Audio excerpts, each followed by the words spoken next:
First off, on our agenda, we have the invocation, which we will acknowledge with a moment of silence, and the Pledge of Allegiance.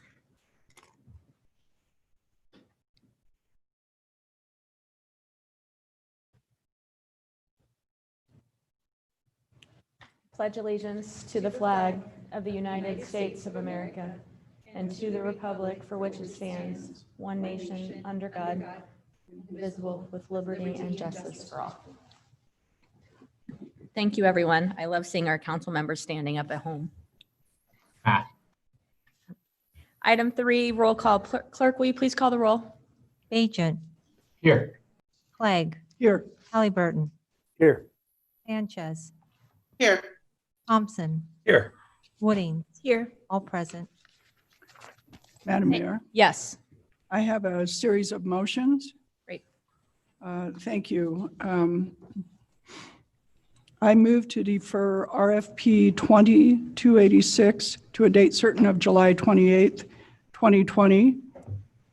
This was a purchasing brief in new business on tonight's agenda. And in subdivisions, defer SUB 20-8 Haystack Subdivision Number 1 to a date certain of July 28th, 2020. And under public hearings, to defer the appeal of CUP 20-14 and CUP 2015 at 12050 Franklin Road to a date certain of July 28th, 2020. Second. We have a motion and a second.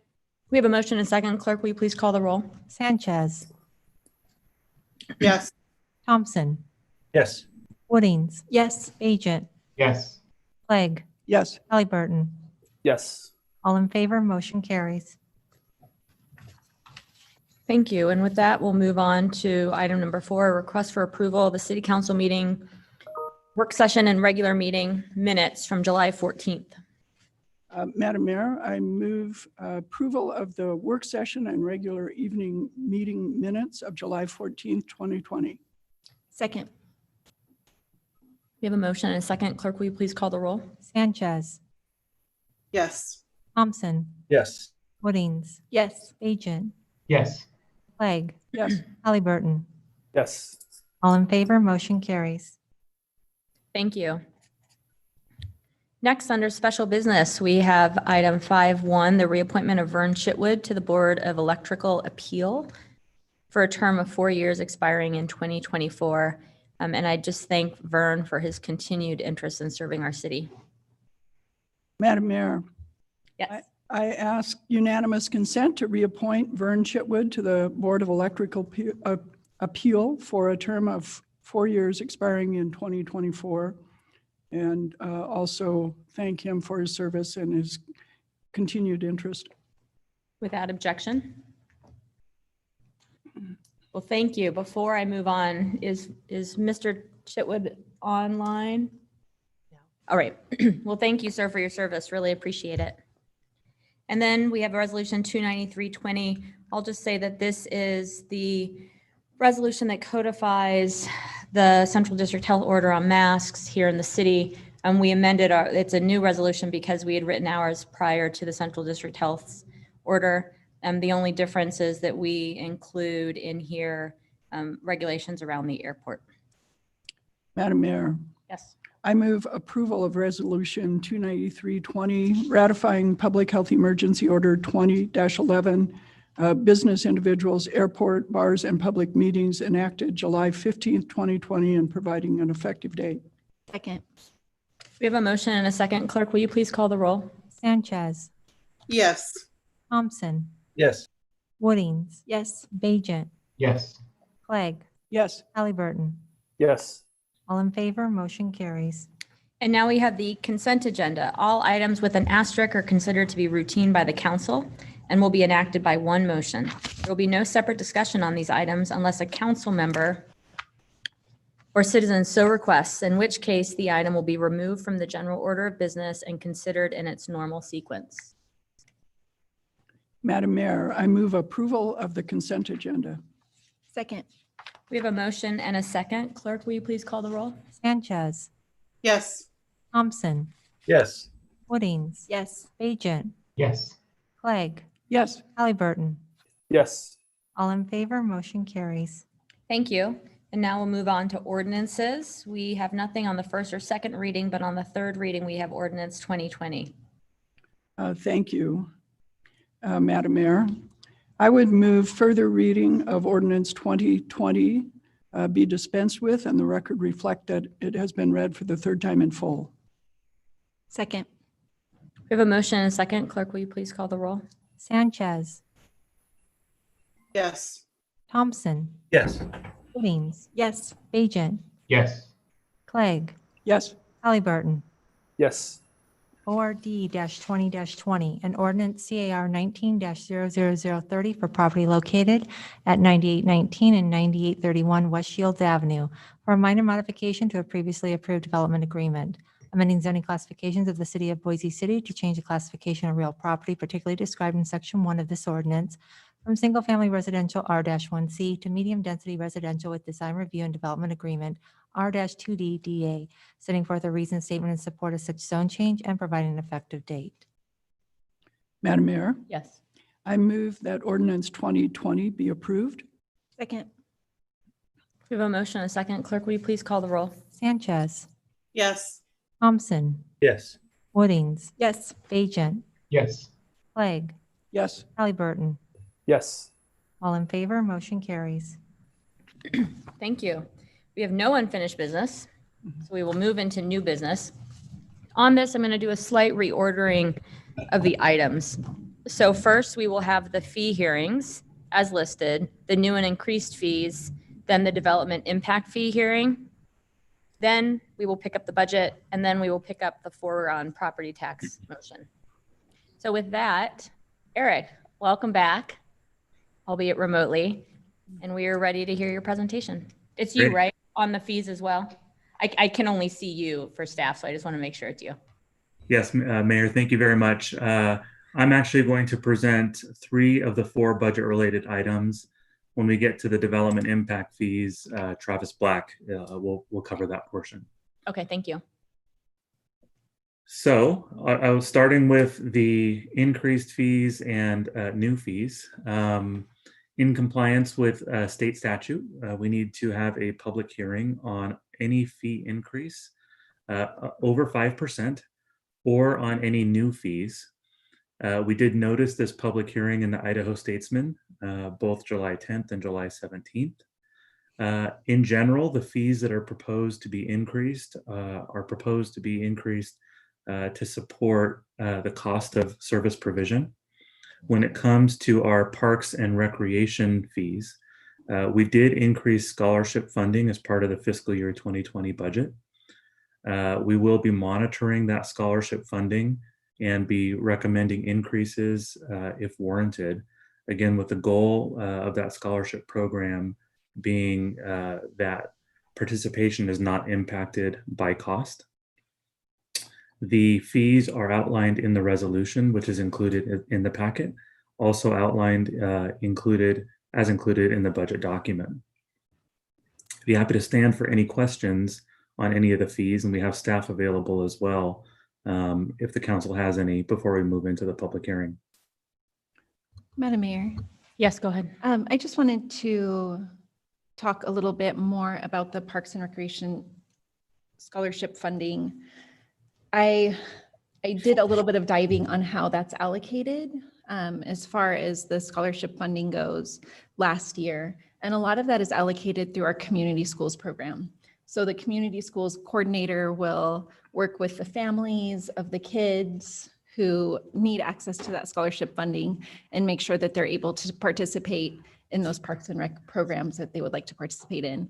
So I know that sometimes, especially with scholarship funds, parents aren't always forthcoming and asking to be the recipient of that. So I wanted to kind of raise it so that we know that there's people in the community who are helping coordinate the delivery of those funds. Madam Mayor, Thank you. Yes. if I could just quickly say, I also had a quick conversation with the Parks Department about some of the fee increases that they have listed. And they assured me that while even if we approve these tonight, not all of them typically go into effect until and unless they recognize a need for it to make those programs revenue neutral. The fees are always designed to pay the cost of the program but not make a profit, with a few exceptions in adult sports and some of those where that profit is used to help offset the cost of the scholarship program. So even if we approve these tonight, not all of them will immediately go into effect. Thank you. Any questions from council members remotely before I open the public hearing? All right, I'm seeing heads, is that nodding or whatever the word is for saying no? With that, I'll open the public hearing. We had nobody sign up in advance online wishing to testify on this item. I have all of you signed up that I am looking at for the budget, but are any of you here for the fees? All right, could we have, thank you. Could we have a confirmation from the clerk that there are not people online? There is no one asking to online. participate? There is no one online. All right, with that, I will ask that the record reflect that neither residents in the building nor those that have dialed in asked to testify on this, and I'll close the public hearing. Madam Mayor, Yes. with that, I would move approval of Resolution 290-20, a resolution of the City of Boise to adopt new or increased fees or other charges for services provided by the Department of Aviation, the Department of Finance and Administration, the Boise Fire Department, the Boise Department of Parks and Recreation, and the Boise Public Works Department with an effective date of October 1st, 2020, and Boise High School parking e-permits with a separate effective date of August 1st, 2020. Second. We have a motion and a second. Clerk, will you please call the roll? Sanchez, Yes. Thompson, Yes. Woodings, Yes. Bajent, Yes. Clegg, Yes. Halliburton. Yes. All in favor, motion carries. Thank you. Next up, we have the development impact fee hearing. And this is Thank you, not, Mayor. yes, there you are. Oh, Hello. sorry. Welcome. Sorry to interrupt you. No, Mayor, you didn't. Council- I just was only seeing Eric, so I was like, there's supposed to be somebody else. Welcome, Travis. Thank you. Just to quickly run through our proposed development impact fee increases for 2021. I guess just to set the stage, as you know, development impact fees are imposed on new construction as a way to allow growth to pay for itself, allowing the city to expand services without placing that burden on existing residents. Some examples of recent projects include on the park side, Bowler Park Greenup, Molinar Park amenities, and a new West Side Park in downtown. This year, we'll also open a new police station downtown, and in the coming years, impact fees will also fund a Northwest Fire Station. Also, as you're aware, there's three types of impact fees: parks, fire, and police. With parks, there being both a local and a regional component. Residential construction typically pays all four of those, both parks, police, and fire, with commercial only paid for the police and fire. Since the 2016 capital improvement plan and impact fee study, we've updated these fees annually to adjust for inflation, since the study was done in 2016 dollars and obviously wouldn't cover costs today. This year, we've also changed some of the indices that we use for this annual adjustment to better reflect cost alignments. So for example, moving from a producer price index to a consumer price index, moving to a durable goods index to allow for the fact that we're purchasing long-lived assets here. And on the labor side, moving from a nationwide but industry-specific index to something that's more regionally focused and therefore more applicable to the cost increases we're seeing here in Boise. As you can see at the bottom of the page, parks fees are going up 3.6%, fire 4.2%, and police 4.5%. Overall, what this means is the average home would see just over an $80 increase, which is just under 4%. On the commercial side, which is made up only of the police and fire, that would be just over 4%. In light of the conversation during the work session about the cost of housing and availability in Boise, we're very sensitive to the fact that these are fee increases, but they are relatively modest, especially when viewed in the overall context of housing and construction generally in the Treasure Valley. And they're very much needed, as certain costs seem to perpetually increase faster than whatever index we're using. In closing, I'd just say that I'd reiterate that these are modest increases on an individual project level, but collectively they allow for, very significant benefits for the city. That's the extent of my prepared remarks, and I'll stand for questions, if any, before we turn it over for the public hearing. Thanks, Travis. Madam Mayor. Yes. Just a quick note that we have adopted a policy stance that we will collect 100% of the cost of the impact on impact fees so that the new residents, the new growth is actually paying for those new capital investments and not existing residents. This appears to be in line with that policy. Thank you. Anyone else online?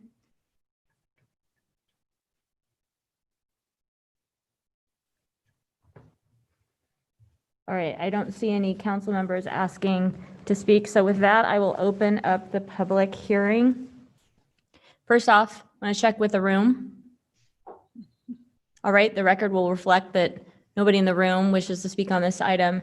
Will if anybody online participating in the Zoom call would like to testify on this item, please raise your virtual hand using that little button. We had nobody in advance sign up online to testify on this item, so just wanted to create one more opportunity. All right, will the record please reflect that people neither in person or online requested to participate in this public hearing. And with that, I will close this public hearing. Did I Madam forget Mayor. something? No, okay. I move that we adopt the development impact fee increases as presented. Second. We have a motion and a second. Clerk, will you please call the roll? Sanchez, Yes. Thompson, Yes. Woodings, Yes. Agent, Yes. Yes. Halliburton. Yes. All in favor, motion carries. Thank you. And so next we will move on to the third item on tonight's agenda, and that is the fiscal year 2021 budget. With that, I think we are welcoming Eric back to the Zoom room to present, take questions, and then we'll have the public hearing. Thank you. Excuse me. Thank you very much, Madam Mayor.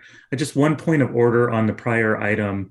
The motion, I think, as presented or as voted on just now, was to adopt. And I just wanted to confirm, maybe with legal, we're going to be putting that that ordinance on the first reading calendar. Okay. For August 18th, and I just want to confirm that we vote on that appropriately. Is that, we're good? All right, we have legal counsel saying yes, that Okay. we've approved it for a vote on at third reading. Okay. Great. Thank you. And just for future reference, that's the same with the budget hearing. Yeah. And Missed it on this one. yeah, that's okay. So we will now, Eric, thanks for clarifying that for the record. And now go ahead and share with us the budget. Great. Thank you again, Mayor, members of the council. I'll just do a brief overview of the fiscal year 21 budget before we move into the public hearing. In preparing the fiscal year 21 budget, there were really three overarching goals that we were keeping top of mind. First, protecting our financial resources.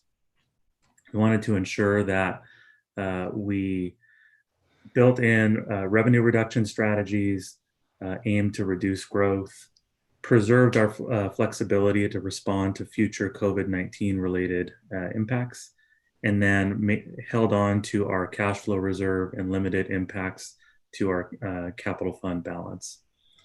Secondarily, we looked at property tax, and the mayor and the council together aimed to provide property tax relief to support community members who are struggling. As part of this budget, for the first time in over 20 years, there was a 0% base property tax increase proposed. Third and finally, there were some targeted investments included as part of this budget, including support for vulnerable community members. There were a number of strategic investments in areas such as housing, accessibility, and climate innovation. In looking at the fiscal year 21 budget, across all funding sources, you can see on this slide here that the general fund comprises about 43% of the $555 million budget, not including the contingent appropriation.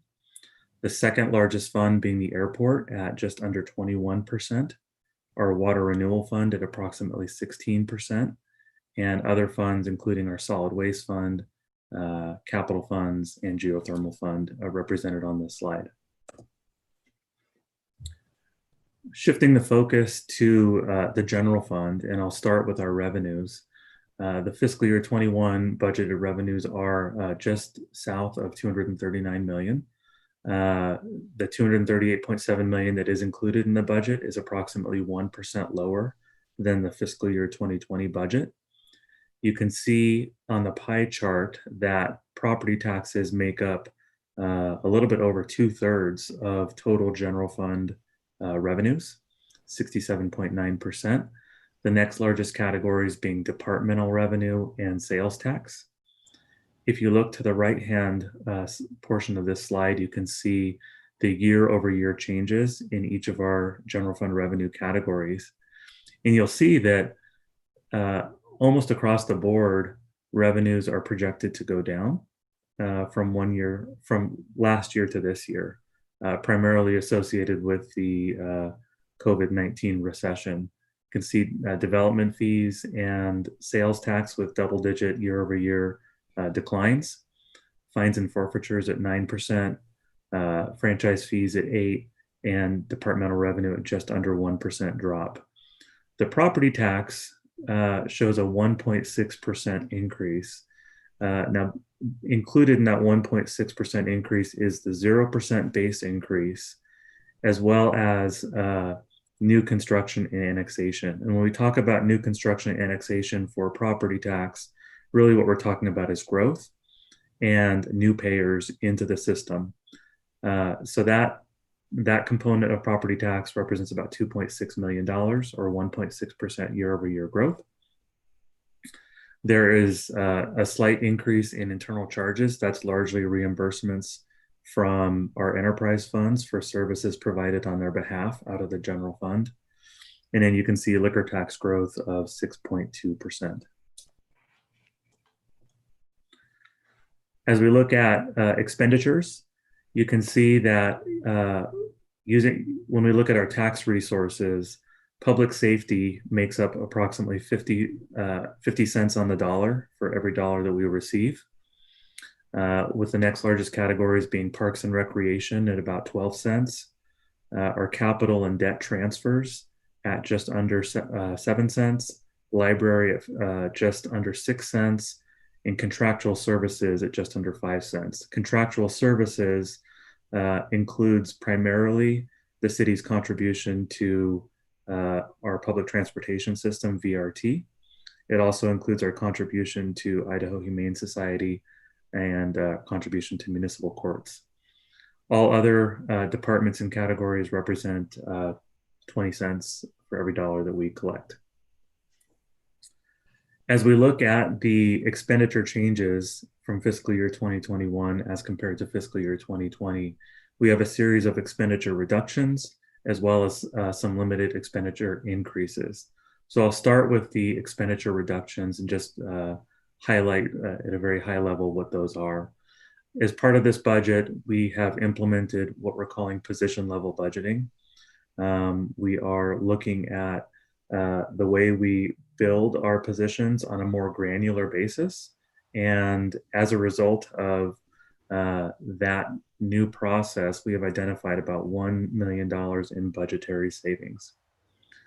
The next thing we did is we looked at all of our departmental budgets, and each department did a very thorough review of historical expenses, and we were able to identify budgetary savings, a cumulative savings of about $1.4 million by aligning the fiscal year 2021 budget with historical expenditure levels. As part of this budget, there is a reduced rate of compensation growth for employees that has been built in at just under $2.3 million. And then there has been an additional reduction target of $2 million built into the budget. That represents about 1% of the fiscal year 21 budget for various initiatives and various items. Throughout the course of the budget and included in the budget document, there was about 400,000 of that $2 million identified. We anticipate that the remaining 1.6 million would be brought forward for City Council recommendation or City Council discussion and feedback over the course of the next 6 months. In terms of expenditure increases, there is some limited normal growth. As you look at personnel, salaries and benefit costs have increased. Our non-personnel or M&O, in most instances, there is flat growth or negative growth. There are a couple of categories, insurance and software maintenance, where we have seen cost increases. Included in the fiscal year 21 budget are a series of citywide and departmental strategic investments. Those investments are outlined on pages 37 through 50 of the budget document. We have established a COVID-19 reserve as part of the fiscal year 21 budget of $2.6 million. That COVID-19 reserve could be used for multiple things. It could offset revenue reductions if we continue to see impacts to the economy above and beyond what has been built into our revenue forecasts. It also could be used for unanticipated expenditures. We saw in this year enhanced cleaning. We saw services provided to vulnerable members of our community. So to the degree that we have those types of expenses and are not reimbursed for them in fiscal year 2021, we would have a source to draw upon. Finally, we do have some funding allocated for departmental workload initiatives, $800,000. That funding has not been allocated specifically to any one purpose quite yet. The thought being that we want to see how the economy holds up. We want to see how successful we are in realizing the savings that have been included as part of this budget. And to the degree that we are successful in realizing those savings and that our revenues look like we are going to meet the budgeted numbers, we would then start to develop recommendations for City Council feedback and approval. As we look at other funds included in the budget, capital funds receive the majority of their funding from the general fund through an annual transfer. We also have included in that category our foothills and open space levy and our impact fees. As we look at our capital funds, we have budgeted revenues of 19 million and expenditures of just under 30 million, the majority of which are for capital construction projects.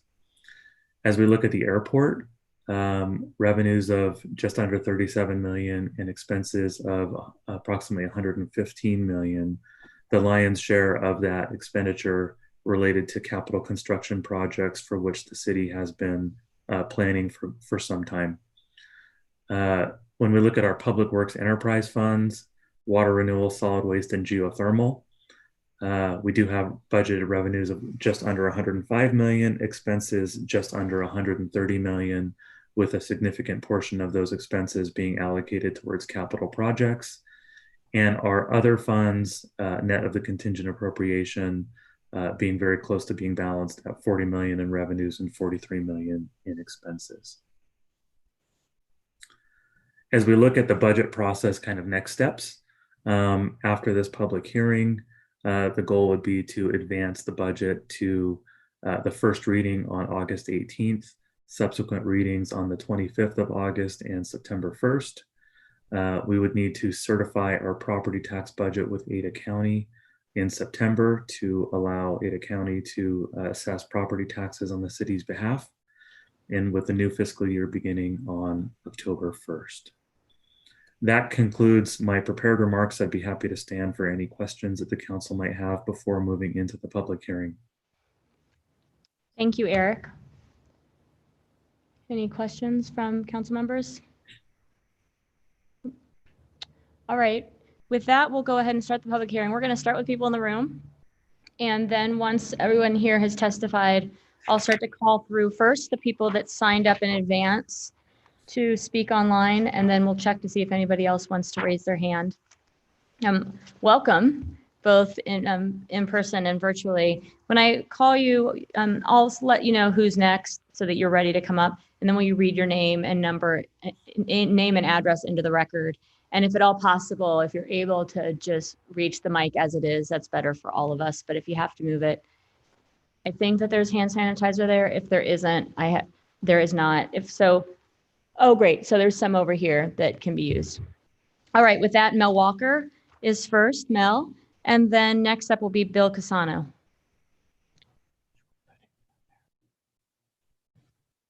Madam Mayor and council people, I'm used to being in the back watching you guys, so this is it's kind of good. I get it. Can you hear me okay? Welcome. It was nice to see you outside of City Hall today. Yeah, can you hear me okay? Yes. So I stand in support of one line item on the budget, and that is the amount for Boise Police. And I'm going to explain why I think that's important given the mood of today. But first, Mel Walker, 605 East Holly, number 106, Boise, 83712. Great. Got that? So I've lived in many cities. This is the first city I've lived in where policing and a police department, both philosophy and the way the law enforcement people work, has been positive, both in terms of being contacted and working with them. I'm a graduate of the Boise Citizens Police Academy. You need to fund that more, by the way. Just a little side thing there. We need to see more of that. One of the things that is striking about the city of Boise and the police here, this is my third chief, Chief Lee, welcome, wherever you are, and 20 years in going through watching what's been happening with our police. I watch them every day. I work downtown and I live downtown. I get to see them interact with a lot of different people. Friday and Saturday nights when the bars were open, it was a little different, but that's okay. Whatever the philosophy have been, over the last 20 some years has been consistent. And the police are deserving of the kind of consideration that you guys have given in the budget for 2021. So I'm going to end my comments with thanks a lot for looking out for our folks here. And I don't think there'll be any questions, but I'll stand for any if you have any. Thank you, sir. Okay. Thank you. Thanks a lot. All right, thank you. And next, Bill Casano. Am I saying that right, Mr. Casano? Yes, you are. Okay. Welcome. Thank you, Madam Mayor and City Oh, thank you, Council. Mark. My name is Bill Casano. I live at 4325 North Mark Cliff Place, Boise, 83704. I came to speak about just the governance process surrounding the budgets. I've looked at budgets all my life for 30 years in finance, and there were some things that were rather confusing to me when I started to do a deep dive. And one of them is the lack of transparency on certain things that someone in finance or banking would normally see. And one of those I'd bring up is footnotes. And there's no discussion if there's any off-balance sheet items. So a citizen wouldn't know if there's some contingent liabilities, be it a lawsuit that hasn't been settled, some kind of action that might affect the balance budget going forward. So I think adding some kind of footnote to that effect would strengthen the process. The other one is a lack of discussion on any kind of intergovernmental transfers or one-time sources of payment. With all the news going on about funding from the federal government, going to the states, stories in the press, honestly, I don't know if the city is due any funds that might be held up at the state level. Some kind of footnote or discussion on the budget and what it might affect the city in that area would be helpful. And finally, I would say on the assumptions. The budget makes some assumptions as far as jobs and unemployment, stating the Federal Reserve has said that some of these job losses might be permanent. Yet when you go to the back end of the budget and you look at projections for property taxes, you see for the next several years approximately a flat 4% increase in the property taxes going up. Obviously, that would increase our revenues as a city, but those are incongruent. And if you go back to the Federal Reserve on the 12th District's economic page, they will tell you that in times like this, in recession, there is a lag. And if these losses are truly long-term and permanent, then there's going to be foreclosures. And as we saw in the 2008 to 2011 Great Recession in the Ada County and Greater Valley area, those property assessments went down. So you cannot have a 4% increase if you believe in your assumptions that those job losses are permanent. So that has to be adjusted or looked into it. Finally, as far as some of the best practices, I did not see any common things that you would expect, and that would be variances. And I think that is something that you could add. There are several statements out there from a governmental accounting standing boards, position papers 1 and 34 that speak to variance reports for city.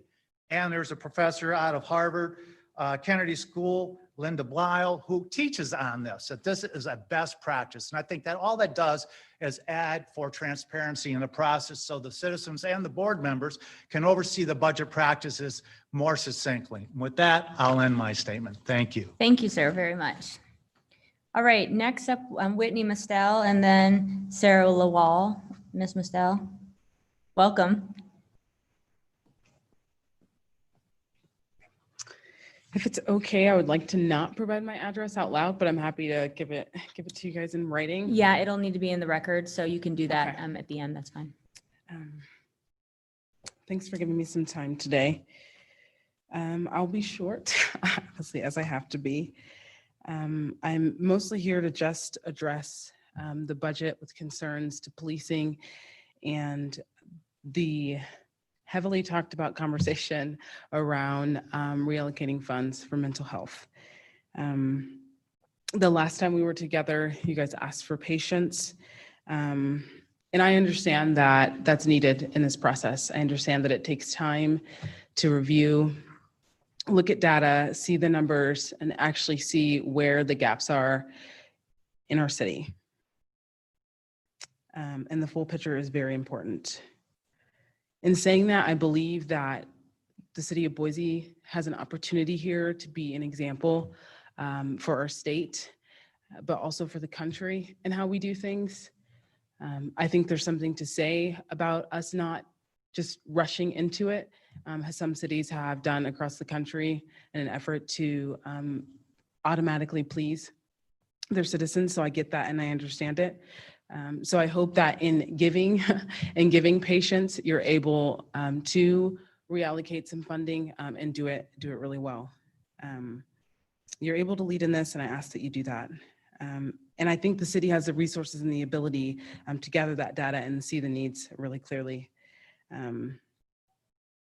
We can lead, you guys can lead in the change to better policing and elevating some of the things that many Boiseans have been asking about as far as education, so more counselors and less SROs. I have a full understanding that you guys do not control school counseling and how that and how those people are hired and do their jobs. But I think that your influence is wide. And so in that vein, I'll just say that you do have a little bit of a control or some control over SROs, and being able to influence that process and speak to it and remove those people in hopes that more school counselors are added. I funded Inclusive Idaho. It's pretty new. A lot of people kind of know about it now. And I did that in hopes to do the very work that I'm talking about. So to elevate inclusivity in our education system and in our city, in policing, and elevate mental health care. And so I'm not here today to tell you guys that I think you're doing a terrible job. That isn't my goal, but I am here to let you know that I think that we can do better. I think that there's so many nonprofits in our community that are willing to do this work with you guys. And so I hope that you take heed to that because I want to live in a city that is continuing to do this work. Thanks. Madam Mayor. Thank you. Yes, Council President. Whitney, would you stand for a question or two? First of all, Yeah. thank you. And thank you for your comments tonight. We really appreciate your understanding and willingness to work with us. I'd like to, we did not talk about this earlier, but to your point about reallocating some of the funding, I believe you know that during the budget workshop, the City Council made a motion asking each of the departments to review the funding that we were proposing to give them and come back to us before the funding went into effect with proposals for how to address the crises of both racial oppression and COVID-19. In the 20 days that our new chief of police has been here, he's already come up with a proposal, and that is to triple the size of our mental health unit at the police department from one mental health team, which is an officer and a mental health specialist, to another with another mental health team, another officer and mental health specialist, but also adding a crisis coordinating team, which would then take the folks who've been met by the mental health team and try to get them into longer term care or services if they need them. I know it's just a beginning, and to your point, as you can see on the wall there, one of our values is there's nothing we can't do better. I believe that value to my core and believe that we can, in fact, do better and do more. But my question for you tonight is that a beginning that begins to make sense for some of the things that you've been asking for and have seen?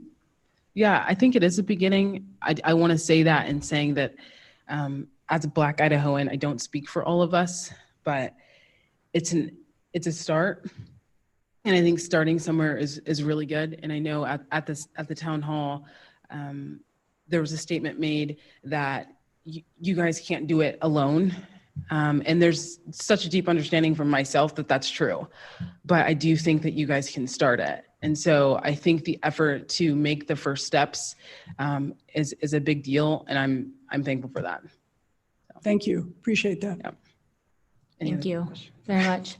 I asked that Allison Tate be ready for a question, but then the council president did bring up the changes that were proposed. But Allison, if you'll just hold tight, you can turn off your camera if you're not wanting to be on the camera. But before, I'm right here. before we close, I might just ask you to provide some additional information, clarifying comments. Thank you, Madam Mayor. Thank you. All right. Thank you, Ms. Mustel. And before you leave, will you just, you can just stick a piece of paper up here. Oh, great. Okay. All right. Reverend Lawal, welcome. Thank you.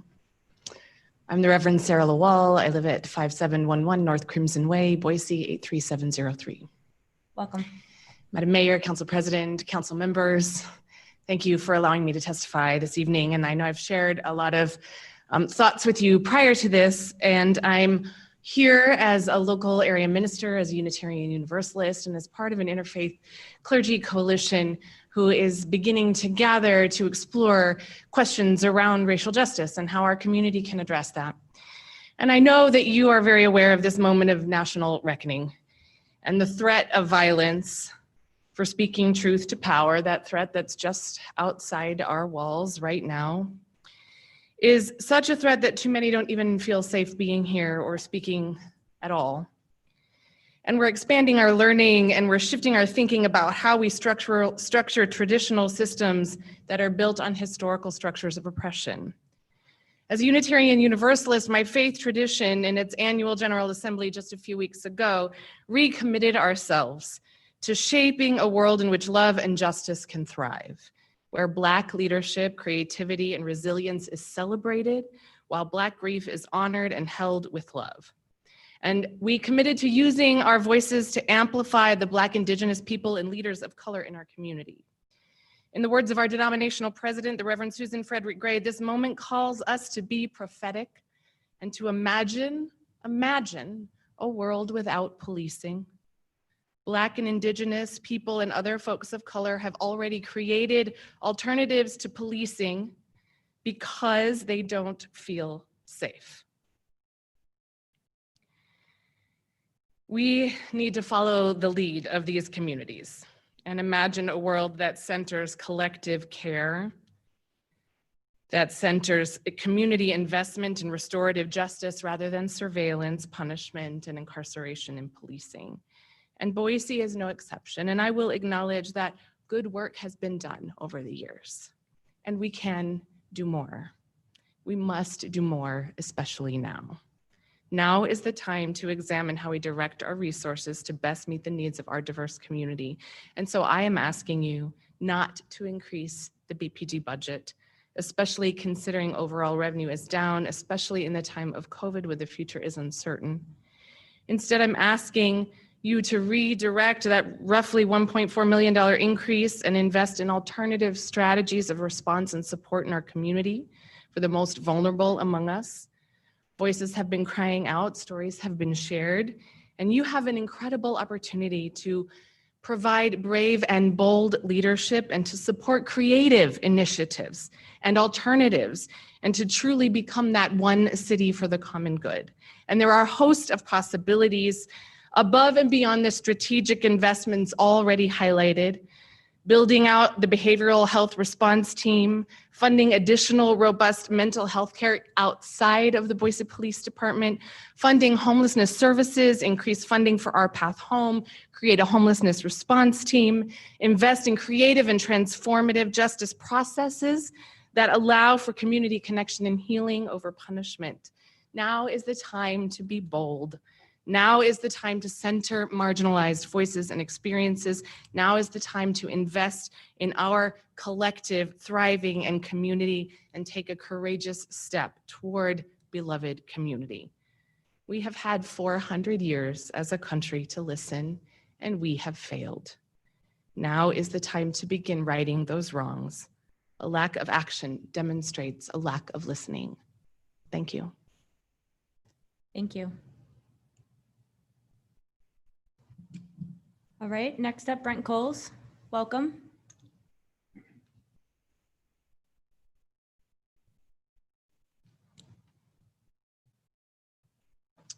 I'm Brent Coles. I live at 6780 Casa Real, Boise, Idaho. Thank you for the opportunity to testify this evening.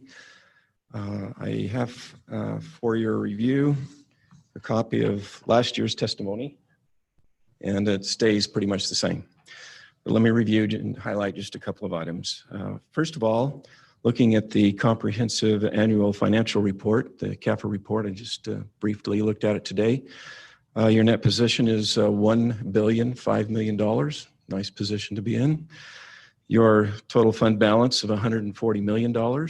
Your position last year was $924 million, so $80 million increase in your position this year. That is revenue over expenses, $80 million. Good job.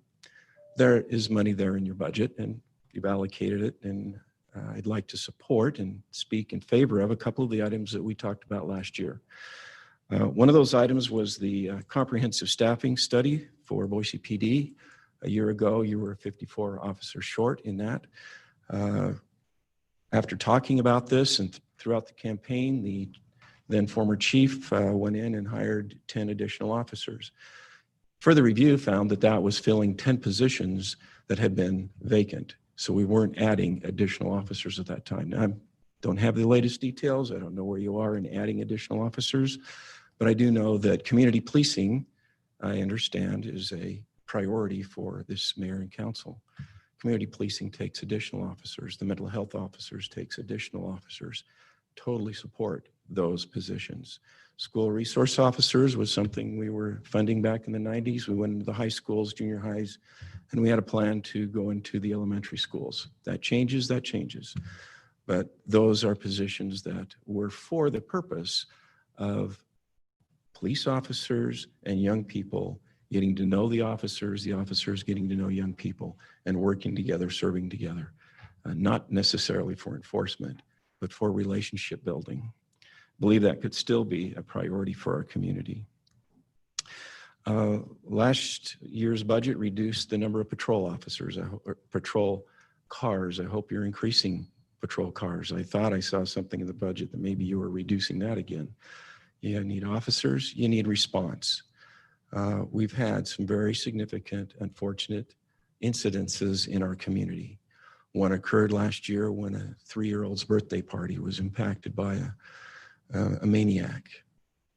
And that maniac was there for 4 minutes before a police officer could get there. It requires personnel, it requires well-trained officers. You have the budget for training, to have the personnel on the streets, and to have the kind of response time that we were hoping for back in the 90s as we were building. Then finally, your fire department wholeheartedly support additional fire stations. You really need 2 stations. The plan was to have 2 out in the Northwest, one on Bogart or Duncan, and one in Pierce Park. I see you're going to build one on Bogart. You need 6 new fire stations. You need personnel. You need 4 in each one of your engine companies. You talk about mental health issues and issues for our firefighters and the responses that they have to maintain and the difficulty and stresses in their jobs. Please add more firefighters and more police officers. Give them the opportunity to serve and serve well. Thank you very much for your time. Thank you. Great, thank you. Yeah, we'll pick that up for the record. Appreciate it. All right, with that, we are going to move into the virtual portion of the hearing. I'm going to go in order of the people that I have on the list, and then after that, we will hear from anyone else who raises their hand. So first, Suzanne Stone. And then after that will be Erica Schofield. I don't see Suzanne Stone. All right, we don't see Suzanne. Erica Schofield? Can you hear me? Yes, welcome. Hello. Erica Schofield, 7363 West Limelight Court. I have submitted written testimony for specific items in the budget, so I'll be speaking about the major cost driver behind the 3% annual budget increase that has been taken in the past, because the public deserves to understand the reasons behind this, and the city can choose to control this. Public records show the annual 3% budget increase is tied to what is considered to be a legacy program, where city employees have become accustomed to an annual automatic 3% pay increase each year, which is separate from a merit-based raise. As a property taxpayer, I find this troubling, as this has occurred for the past 16 years and is not how the 3% budget increase is usually explained to the public. The need for this increase tends to be explained as the cost for existing services have increased, without the additional fact that the increase is directly tied to city's employees' expectations for an automatic raise. And when city council members shift the focus of this issue to, quote, helping the public understand what a lower property tax increase would mean to city services, unquote, this disguises the issue by alluding to an idea that an automatic decrease or loss in services would occur, which is not necessarily true. It's important to acknowledge that historically, this 3% pay increase has not accurately reflected annual average inflation in the US. 12 of the past 16 years show inflation at much lower than 3%, with 8 of those years being closer to 1.5%. Therefore, all of the years that provided an increase that was higher than actual inflation has now provided a cushion that many workers in the private sector have not received. I hope city employees realize and value that. The finance department deserves to be recognized for having tried to set a sustainable course to keep these costs and property taxes from escalating. Budget presentations from 2010 to 2012 explicitly stated that personnel expenditures are the key controllable cost category for the budget. And again, in 2015, the former budget director tried to get the city to address this major cost driver by advocating for stronger cost containment strategies. But no one touched this hot potato. Now the current mayor has to, and I greatly appreciate that she has decided to take on this long needed change. This is a tough one. It's not fiscally sustainable though, so it needs to be done. The iron laws of mathematics are brutal. A 3% compounding cost chews up the bottom line faster and faster each year. I realize this change in expectations is concerning to the employees, but the alternative should be far more concerning. Future cutbacks and layoffs if this recession continues, which that did occur in the last recession. In closing, this comes down to the basic fact that we are all in this together. At this time, many citizens have lost their job, have used up any savings they had, and have also lost their health insurance coverage. and some may even lose the rooftop over their head. These individuals would most likely be more than happy to be employed by the city, even without an annual automatic 3% pay increase. I applaud you, Mayor McLean, for taking this tough one on. Thank you, Mayor and Council, for allowing testimony and listening to the citizens during this challenging time. Thank you. Next up, we have Rachel, is it Grosso? And then after Rachel Grosso will be Virgil Clark. I don't see Rachel online. We are not seeing Rachel online, however, we see Virgil. Yes. All right, Mr. Clark. Hello, can you hear me? Yes, hello, we can hear you. Great, thank you very much. I really Thanks for joining us. I appreciate the opportunity to speak with you this evening. I live at 2259 South White Pine Place, 83706 in Southeast Boise. I don't support the 2021 budget for 3 reasons. First, the budget documentation claims fiscal responsibility and aggressive expense management, but still contains a 1.6% increase in the property tax budget and many new or significantly increased user fees, as was discussed previously.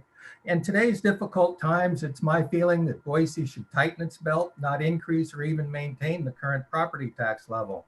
Adding new programs and administrative headcount, I believe FTE increase is 19. In this budget, I believe is inappropriate. My second concern is I believe several programs listed in this budget are vaguely defined and unnecessary expenses, alarming in their potential for future fiscal impact. Hundreds of thousands of dollars are to be spent on consultants to explore, scope, and justify programs requiring millions for future implementation. Examples of these programs are the Alternative Transportation Culture Campaign, the Daycare Plan for City Employees, the City Go program, Eviction Prevention Program, Human Rights Commission, Climate Economy Accelerator, Energy and Water Efficiency for Vulnerable Populations, Environmental Justice and Health Equity Baseline Report. My final concern and reason for being opposed to this budget is that the budget is the mayor and council's blueprint for Boise's future. The programs I listed above have the common theme of expanding the reach, size, impact, and cost of our city government. I see this expansion as excessive and a clear and broad-based effort at social engineering by the political left. In conclusion, this budget, in my opinion, provides no meaningful property tax relief for most taxpayers. The door is left open in the future to add foregone balances to the millions of dollars, and plus a 3% tax increase and new construction tax over the next several years, and lays the foundation to spend millions on social engineering programs in our city. For that reason, I do not support the 2021 budget. Thank you very much for the opportunity to speak with you. Thank you, sir. Next up, we have Santiago Arroyo and then Crispin Gravitt. I don't see Santiago. Okay, we don't see Santiago. Crispin? Hello, can you hear me? Yes, hello, welcome. Thanks for joining us. Well, thank you, Madam Mayor. Thank you, Council, for a few minutes of your time today. I would like to speak to you today specifically concerning some mitigation of concerns surrounding budget items relating to policing and police oversight. As many of you know, I also serve as a commissioner to the Public Works Department here at the City of Boise.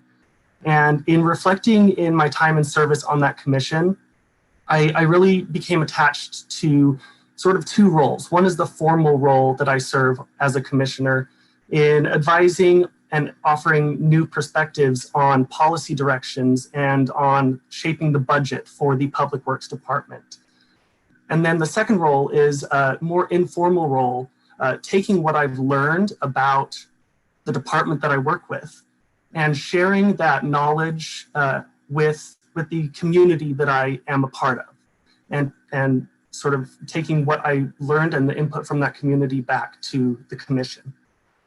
And in reflecting on that role, I would really like to explore adapting a panel that I learned about recently, the Boise Police Chiefs Community Advisory Panel, into a more formalized structure, sort of modeling after the Public Works Commission that I have experience in. Formalized structure would ensure that oversight and community investment and transparency with the Boise Police Department specifically is sustainable and systemic impact. And it would, I also encourage you to explore expanding the role of this group once it is formalized into a more advisory, a more formal capacity to advise on specific budget items, ensuring transparency, and also ensuring fiscal responsibility within the Boise Police Department, the largest department in the city of Boise's budget.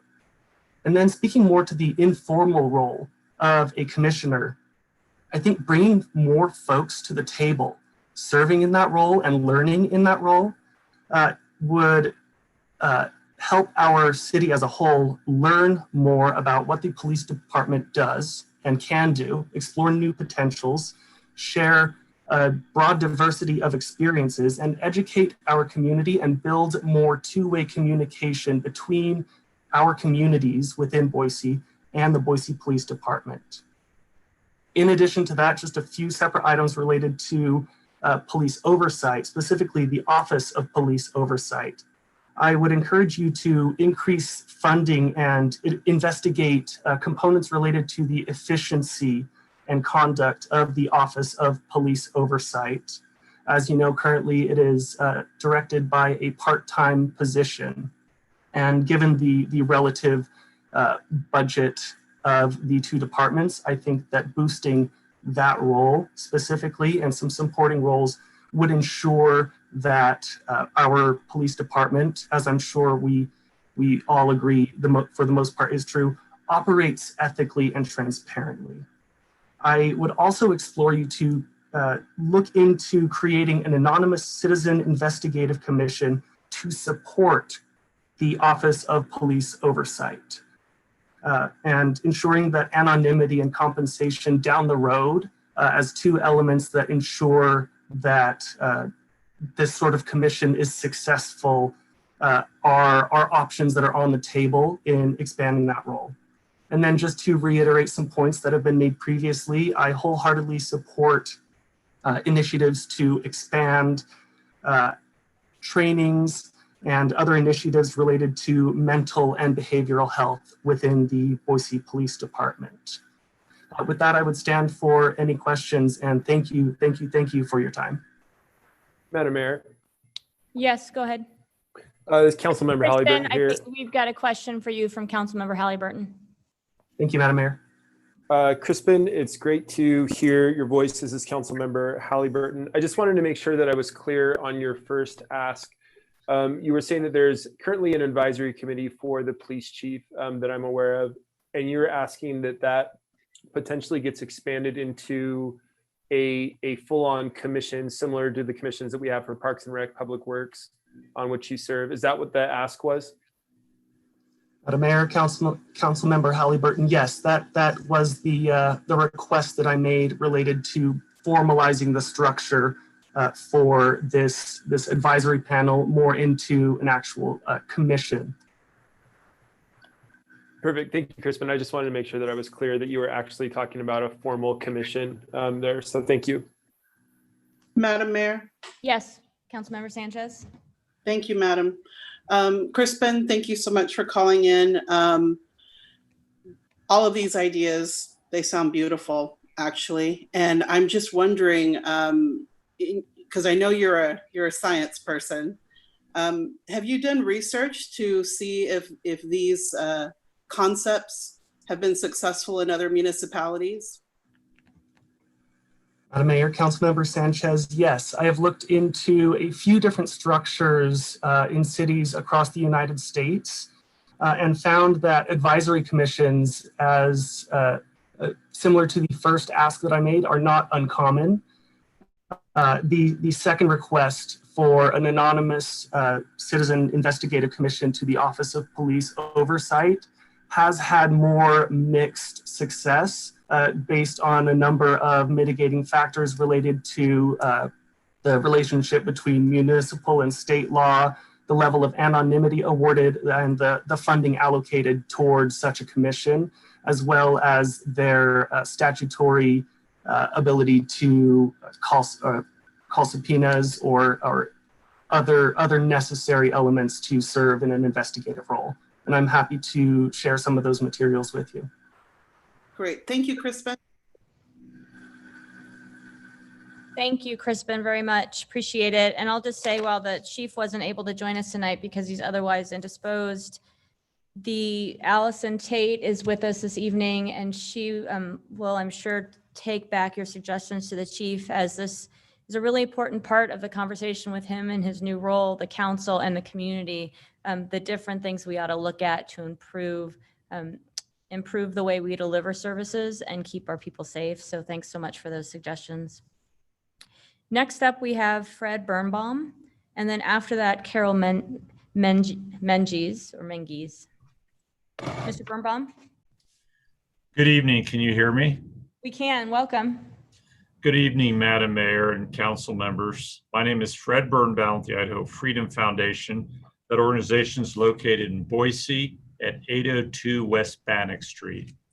I'm speaking this evening in opposition to the proposed budget and Resolution 291-20 on preserving foregone balances for future years. The mayor's 2021 spending plan calls for a 1.6% increase in the overall property tax budget. I would note that this increase is part of a 12.3% increase in the property tax budget since fiscal year 2018. The mayor is proposing a 2.6 million increase over the current year. It is easy to point out why this spending increase is not needed. Simply turn to page 37 of the proposed budget to see a catalog of what we believe is wasteful spending. An IFF review found more than $2.5 million in wasteful spending, which I'll outline. $100,000 for alternative transportation culture campaign, essentially to cajole people to give up their cars. $50,000 for multilingual signage. $100,000 for training capacity initiatives, which is very vaguely defined as using technology to improve how the city engages with the community. $100,000 for City Go downtown mobility. $100,000 for daycare plan for city employees. $360,000 for more IT staffing. $100,000 for training in the development of policies and procedures for diversity, equity, and inclusion. $100,000 for strategic planning, framework, and development. Again, that's somewhat unclear. $50,000 to scope a human rights commission. I would remind listeners that the state already has a human rights commission. $732,000 for new police positions. We're fully in support of the police department, believe it should be funded, but these are not traditional police positions, including things like a refugee liaison officer, school resource officers when it's not clear the schools will be opening. And finally, $795,000 for 7 different line items related to climate change, including a full-time energy manager and things like solar project scoping, environmental justice, climate economy accelerator, and other related initiatives. We believe it's important that Boise residents realize that this laundry list of new spending, in many cases, just the opening bids for much, much more spending. For example, the $50,000 for the Human Rights Commission is just a study, as is the $100,000 for daycare, city employees' kids. The final bill, should these programs get off the ground, will be much higher. No wonder why the city wants to bank the foregone balance, the unspent $4.8 million, for they have every intention of spending it in the future. I would note parenthetically that the projected spending increase from 2021 to 2025, realize its projection is 4.1. Mr. Birnbaum, sorry, here at the Boise City Council, we have a 3-minute limit to testimony. I'm wrapping up. Thanks so much for joining us tonight. If anybody has any questions, I'll allow them to ask them of you now. Can I just wrap up? Please consider the impact of this new spending on Boise's homeowners struggling to pay their Mr. taxes and Birnbaum. other bills. Mr. Birnbaum, I open the floor to questions because your time's up. Madam Mayor, Yes. not a question, but a comment. Mr. Birnbaum, the 50,000 for the Human Rights Commission was removed at the budget workshop. Anything else? All right, thank you, sir, for joining us tonight. Next up is Carol Menges.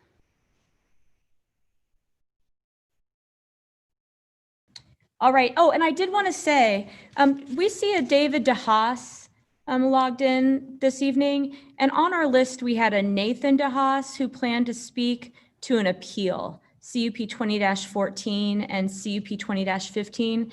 If David DeHaas is the same as Nathan DeHaas, I wanted to let you know that we deferred those until July 28th. We just noticed you were here, or we would have let you know sooner. So please, Mr. DeHaas, if you were here to testify on the budget and not this appeal, after we take everybody else that's already in line, raise your hand. Otherwise, if you're here for the CUP appeal, please rejoin us next week, also virtually for the 28th at 6 p.m. Great. So I just want to confirm. Carol is on. Oh, great. Carol is on the line. Carol, welcome. Yes, am I unmuted now? Yes, you are. Okay. Thanks for joining Madam us. Mayor and members of the City Council, my name is Carol Menges, and I live at 306 South Roosevelt Street, apartment 204, Boise. I've lived in Boise for 14 years. I have grave concerns about much of the proposed fiscal year 2021 city budget and its priorities. It's not only homeowners who suffer from property taxes increasing each year, but renters too. Regardless of the way property taxes are figured, the truth is that many low fixed income homeowners cannot afford to keep their homes and they're squeezed out. This is wrong. It's not a Boise value that only the well-endowed should be able to live here. We need real and serious up and down the line budget reductions. I'm not at all suggesting that cuts should come from protective services that taxpayers expect of city government. Police, fire, first responders, they are essential personnel in a way that no one else is. They should get the best and first consideration in any Boise budget. They should be the only additional personnel allowed. Many Boiseans cannot afford what you want to do. I'll offer fundamental reductions. First, no new hires outside essential city protectors for now. Also for next year, do not invest in the following: alternative transportation culture campaign, City Go, accessibility improvements, diversity, equity, and inclusion program, Human Rights Commission scope, urban pathway master plan, carbon neutral city operations, climate economy accelerator and energy program manager, solar project scoping, nor daycare seed funding for city employees. We simply cannot afford them. Thank you. Thank you, ma'am, very much. And next up I have, oh, I'm sorry, any questions? Nope. All right, next up I have Andrew Masser. Great, Andrew, welcome. Thanks for joining us. Thank you. Madam Mayor and members of council, thank you for the opportunity to address. I'm going to ask or suggest that you perhaps pull your mouth a little away from, I don't know if it's a phone or the speaker. It's fuzzy here on our end, so hard to hear you. Sorry, I'll turn the volume down on the computer. Is that helping? It's helping. You could go a little lower too. Okay. Thank you for the opportunity to address you tonight. I believe it is the first time I've had the pleasure of addressing this body since its change in composition. During the campaign, I volunteered on Mayor McLean's campaign. Even at the best of times, I know that pursuing parts of our shared, ambitious agenda will take time, negotiation, and community building. As we do so, we must jealously guard public resources to ensure maximum efficiency when spending tax dollars. Anything less is a dereliction of duty. I would note at the outset that in my review of the agenda packet for tonight's meeting, the actual 101-page fiscal year 21 budget document is not included. The agenda packet is 1,579 pages long and list related documents in the order listed on the agenda. The third and fourth to last pages are a memo about the fee increase, agenda item 9.4. The budget is 9.5. The last two pages appear to be the city's attempt to include documentation about the budget agenda item, but unlike the other agenda items, include no preferencing memo. All that is included is a 2-page budget summary that appears from the public notice portion of the Statesman's website. Why wasn't the city's 101-page document included in the agenda packet? At 1,500 pages, there's no credible argument that an extra 100 pages would make it unreadable.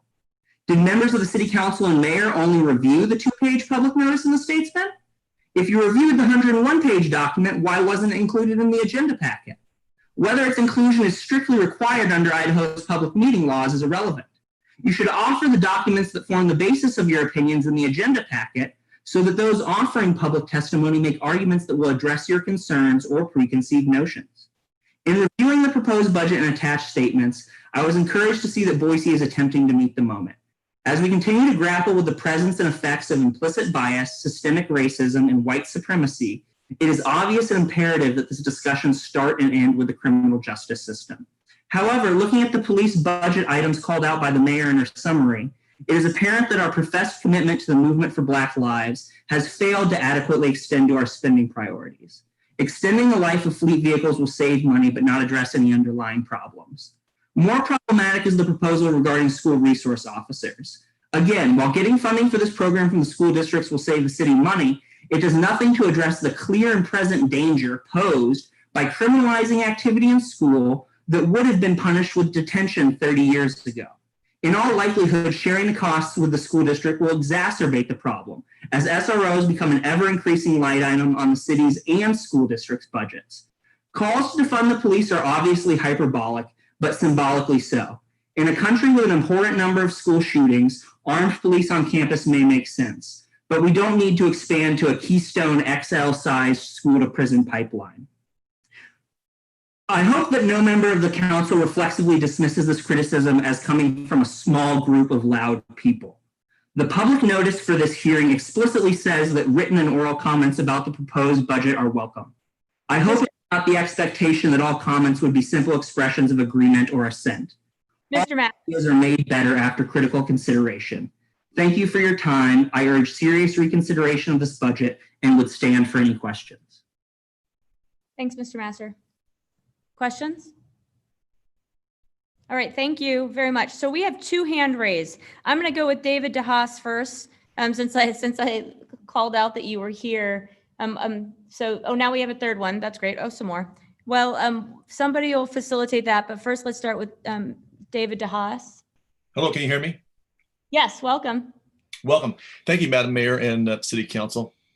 I'm David DeHaas, 1116 South Vista, number 261, Boise, Idaho, 83705. So as I look at the budget, one of the wishes that I've heard that the city wants to value the opportunity to find affordable housing. One of the line items in the budget is $100,000 for eviction protection. Let me share with you a story of a couple now in their 80s who worked very hard all their lives saving and scrimping. They worked hard. Many times finding money for their own budget was difficult. They saved and took a big risk to buy a fourplex. This fourplex serves the lowest income earners in our community. Did all repairs and leasing and kept the property in great shape. If you instituted a way to prevent them from being able to evict tenants who wish to take advantage, this couple, that means that they have less money to spend on keeping the apartment up. Buy carpet, pay for lawn care, pay their taxes. Their taxes keep going up. This couple is now retired. They're in their 80s, and they take no handouts from the government. They rely upon this money to pay for their living. If they are prevented on not being able to evict, you increase the cost to run this property. Further, by increasing the cost to run their fourplex, now you're going to increase their rents overall for the class you wish to protect. I ask you strike this line item from the budget. Further, in the budget each year, you spend millions on giving money to nonprofits. I don't see how this is the role of city government. Taking our tax dollars and giving that money for non-essential services is a disservice to the community and a waste of taxpayer money. Nonprofits should seek money for those that support their service. I ask you strike all monies to nonprofits. You have $100,000 to study ways for implementing daycare. Does this mean you plan on competing with private daycare? Again, the city should not be competing with local business. I ask that you also forego the ability to claw back the 3% increase this year. Each year, our business seeks to eliminate costs. We always find 3 to 10% we can cut or increase efficiency. Government should do the same. Further, I see that you're allowing 5G high-speed internet towers to go in without collecting revenue from these towers. Under Title I of the FCC, you have every right to not only regulate Title I, but collect money. And you should. Idahoans for Safe Technology have asked to meet with you and the council to educate you on how to safely implement this technology, but we have not been able to have that conversation yet. I hope that you would agree to reach out to Idahoans for Safe Technology and also to look at ways of cutting this budget. Thank you. Thank you very much. Madam Mayor. Yes. Mr. DeHaas, I just wanted to clarify, one of your concerns was about the $100,000 of funding for eviction prevention. That's not to prevent landowners from evicting bad tenants. That's to assist renters who may be in a situation where they're unable to pay their rent for whatever reason that might be. So it's not to fight evictions, it's to assist people so that they don't become homeless. So I just wanted to provide that clarification. Thank you for clarifying. Thank you, President Pro Tem. All right. Thank you, sir, for joining us. Next up, I know we have Angela Bayless, and then after that, I'm going to ask the clerk to call out names. Ms. Bayless? Yes, thank you, Madam Mayor and members of council. There's a raucous game of Monopoly going on behind me, so hopefully that does not interrupt my testimony. I love it. You know, this is a really small piece of testimony compared to the other items that have been brought up, but I reviewed the proposed city budget and I do have a concern. I spent the first part of my career in the energy industry, specifically in utility services. So it's not what I do now. I don't have a professional interest in this. It's just something that I know a lot about. One of the line items in the budget for a reduction of just over $26,000 is bringing utility locating services in-house. From my experience in the industry, I'm intimately aware of the challenges associated with a shift from outsourced to internal utility locating. And I would like to understand the following to ensure the council is aware of all the inherent risks of insourcing this activity. First, what assumptions were made about the internal locator as well as the external contracts? How were all of these costs reallocated? Vehicle, equipment, training, certification, ticket management, and probably most importantly, liability insurance. How many locators are currently performing the work that will be brought internal, and where is the locator coming from who will replace them?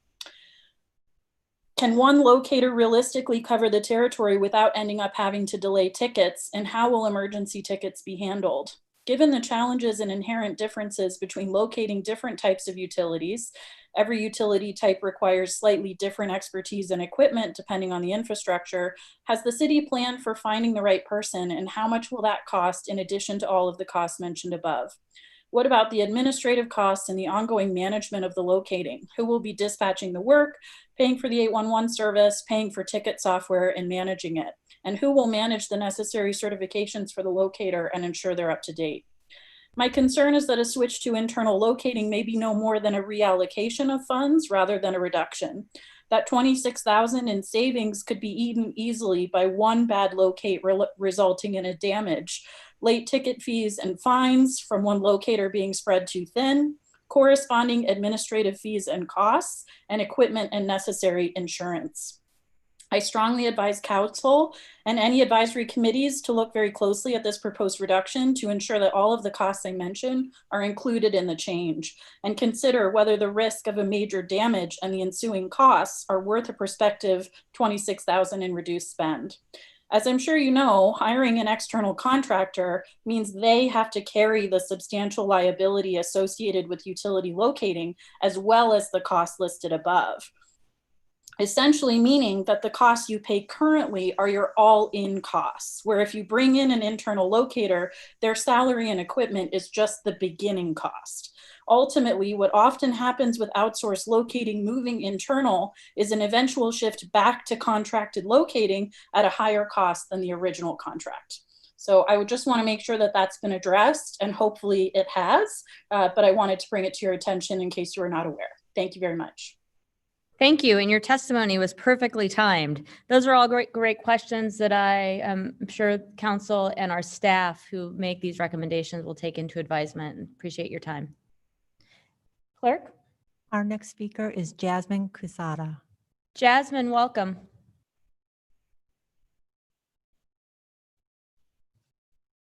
Oh, you might be muted, Ms. Casada. I couldn't hear you, but the screen said you were talking. Okay, is that better? Yes, welcome. Thank you, Madam Mayor and members of council. My name is Jasmine Quesada, and I am a local school teacher. I have worked for 9 years at a school where families and children have been crying for help, where amazing educators and staff focus on not only educating our students, but on making sure that the needs of our families for counseling, mental health, and safety are met. In my short 9 years there as a teacher here in Boise, the Boise Police Department budget has increased, yet so have my students' families cry for help. And I bring this up because I'm not here to ask for the Boise Police Department funding to decrease. Instead, I am asking for there not to be an increase in the Boise Police Department budget this year, and instead to use that 1.4 million to develop a separate mental behavior response team. As Ms. Clegg mentioned earlier, I am aware that Boise Police Department is proposing to add additional behavioral health teams. However, I don't believe that is a step in the right direction. I believe it is a step forward in the same direction. We don't need those services to be under the police umbrella. If the counselor is accompanied by the police, this will add to the traumatic effect. I can tell you that as an educator who frequently sees school resource officers at my elementary school. I can tell you that these children are not building relationships with the officers. They are developing fear. The least the city can do is not give this increase and instead use that money to truly shift our system away from a police-based criminal justice response to a system that truly supports family needs. Thank you. Thank you. I think, if I'm correct, you sent an email earlier today that I read. I did. Thank you. Yeah. Thanks so much for joining us. All right, Clerk? Our next speaker is Kay Hummel. Kay Hummel, welcome, Kay. Good evening, Madam Mayor and Honorable Council. I'm Kay Hummel. I live at 420 East Crestline Drive in Boise. I strongly support this budget. I think it's been a really tough hoe and road for you with the coronavirus issues that have challenged us all, and you have risen to the occasion. I believe the increase for the Boise Police Force is truly needed because it will assist largely community-oriented policing with the mental health specialists paired with police officers to help struggling citizens with mental challenges, and also provide the follow-up to get people into supportive services after there are interventions. I believe this is a step in the right direction. I would also note that in my neighborhood, the patrolling officer has to cover too large an area and is frequently not available. So I would support, as former Mayor Coles did, more patrol officers on the ground. You as a council do have the responsibility for public safety. We are not going backwards in our population growth. We are growing despite the challenges out there. And there is no question in my mind that that is an overriding responsibility of the council. I am very much impressed with the new initiatives. Not necessarily should they all be funded and built out in the future, but I think they are worth exploring, and you have found the budget savings to do them. And lastly, regaining the foregone revenue at a later date is a most sensible and reasonable and prudent solution. There will be future years with less crisis, we all hope, and we will probably have immense lagging needs due to the reductions now and possibly next year. It is very prudent on your part to retain this option. Thank you for allowing me to testify, and thank you for giving serious consideration to this budget. The only new footnote I would add is I just listened to Ms. Bayless on the utility locator in-house responsibility versus contracting, and I think she raised valuable points. So I hope you will further examine that before this ordinance and budget goes to third hearing to perhaps reconsider the impacts of that and whether all costs are truly accounted for. Thank you very much. Thank you, Ms. Hummel. Clerk? Our next speaker is Letta Newstater. Hi, Letta, welcome. Hi, it's Lita. Oh, Lita. Oh, Hi, Madam Mayor and Honorable Council. Thank you for giving me a minute. Can you hear me? yes, we can. Okay, great. I'm just going to read what I wrote to make sure I stay within my 3 minutes. I appreciate your time. We are at a crossroads in our community where members who've been impacted by marginalization since the very foundation of our country are calling on you to hear us and make decisions that do not just serve the dominant culture, but serve us as well. And I think some of what I might say might make people a little bit uncomfortable. I don't intend anything to be disrespectful. I'm just talking from a place of authenticity as a Black person in this country. Some of these decisions might feel risky to you, but that is because, with the exception of Councilperson Sanchez, you're all members of the dominant culture. And as much as you make sincere efforts to understand the concerns of the BIPOC community, your instincts are still being driven by dominant culture perspectives. For example, I think we are all in agreement that law enforcement has been overly burdened with calls that would be better handled by mental and behavioral health specialists, right? We all agree on that. That's been a national trend for decades as comprehensive social services have been slashed. And if that was the only issue, then having the Boise Police Department designate some positions for behavioral health specialists would be a good solution. But that plan goes against the fundamental concern that the greater BIPOC community has with the law enforcement system in general. That's why that's not actually a good plan, because it is still expanding the law enforcement system and purview. The law enforcement system was historically created from slave patrol, right? That's a little history, we know that. It was a way to protect the safety and interests of white folks. It was not designed to serve all people in the community. And over time, we've made efforts to have it be more inclusive, but we still have warehouses of footage and data reports that show us that this system is inherently fraught with a full spectrum from overt racism to implicit bias across the nation. We know this. Our own Idaho ACLU 2020 report that's called A Blueprint for Justice, it confirms a disproportionate percentage of Black and brown people that are arrested. And that coincides with our former police chief, Bill Bones, who openly admitted that he knew there was implicit bias within the Boise Police Department, which is why he was working so hard to do those trainings. We know that this is a problem within our community here. So what do we do about it?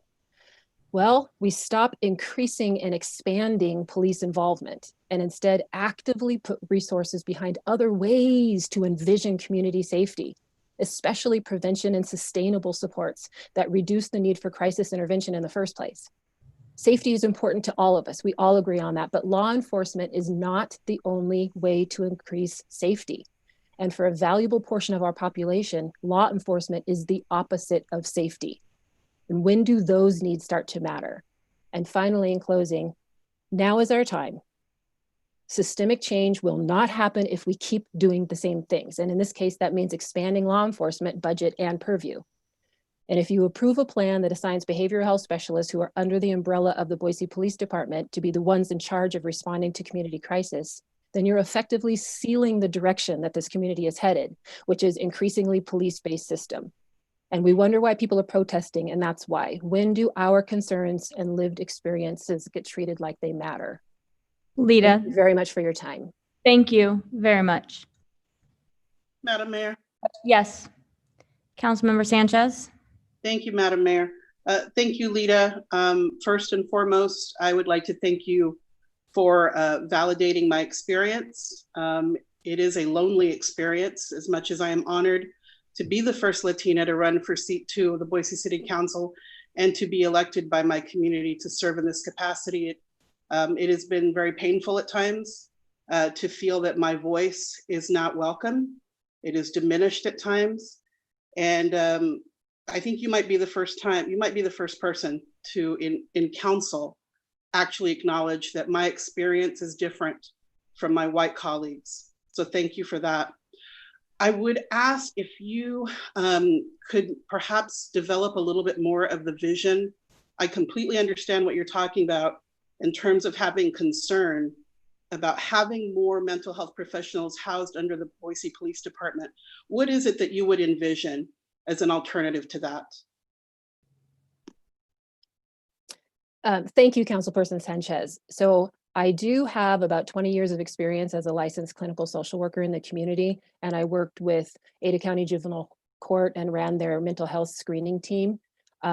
And what I would say is the best thing about that team was it involved people from many different agencies. So there was no one solution really. It was people from health and welfare on a regional level coming in with people that were coming from specific youth and family centers, people that represented school district. So we had people from many different agencies and factions coming together to create that plan. And that is what I would envision, that it is a coming together of a community full of expertise and experience to create a comprehensive approach that impacts youth as well as adults on all different kinds of levels to prevent them from getting into a state of crisis in the first place. I sure hope that answered your question. Thank you, Lita. I think as Ms. Mistel said earlier, it is a start.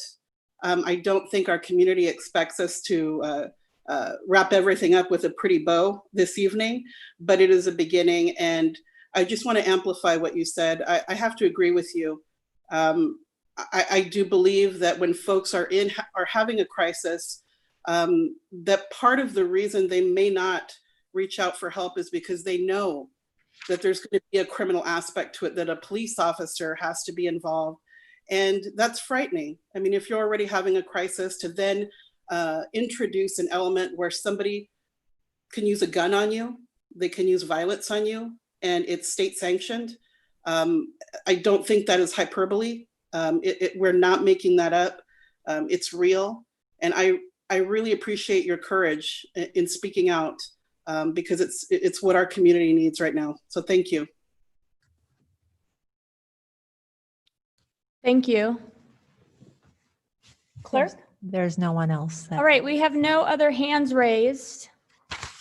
Just want to give everybody a moment more and acknowledge that there's nobody else. There is someone up here in the room that wants to testify, but we have another hand raised. We have Stanford McConney. Welcome, Stanford. Hi there, can you hear me okay?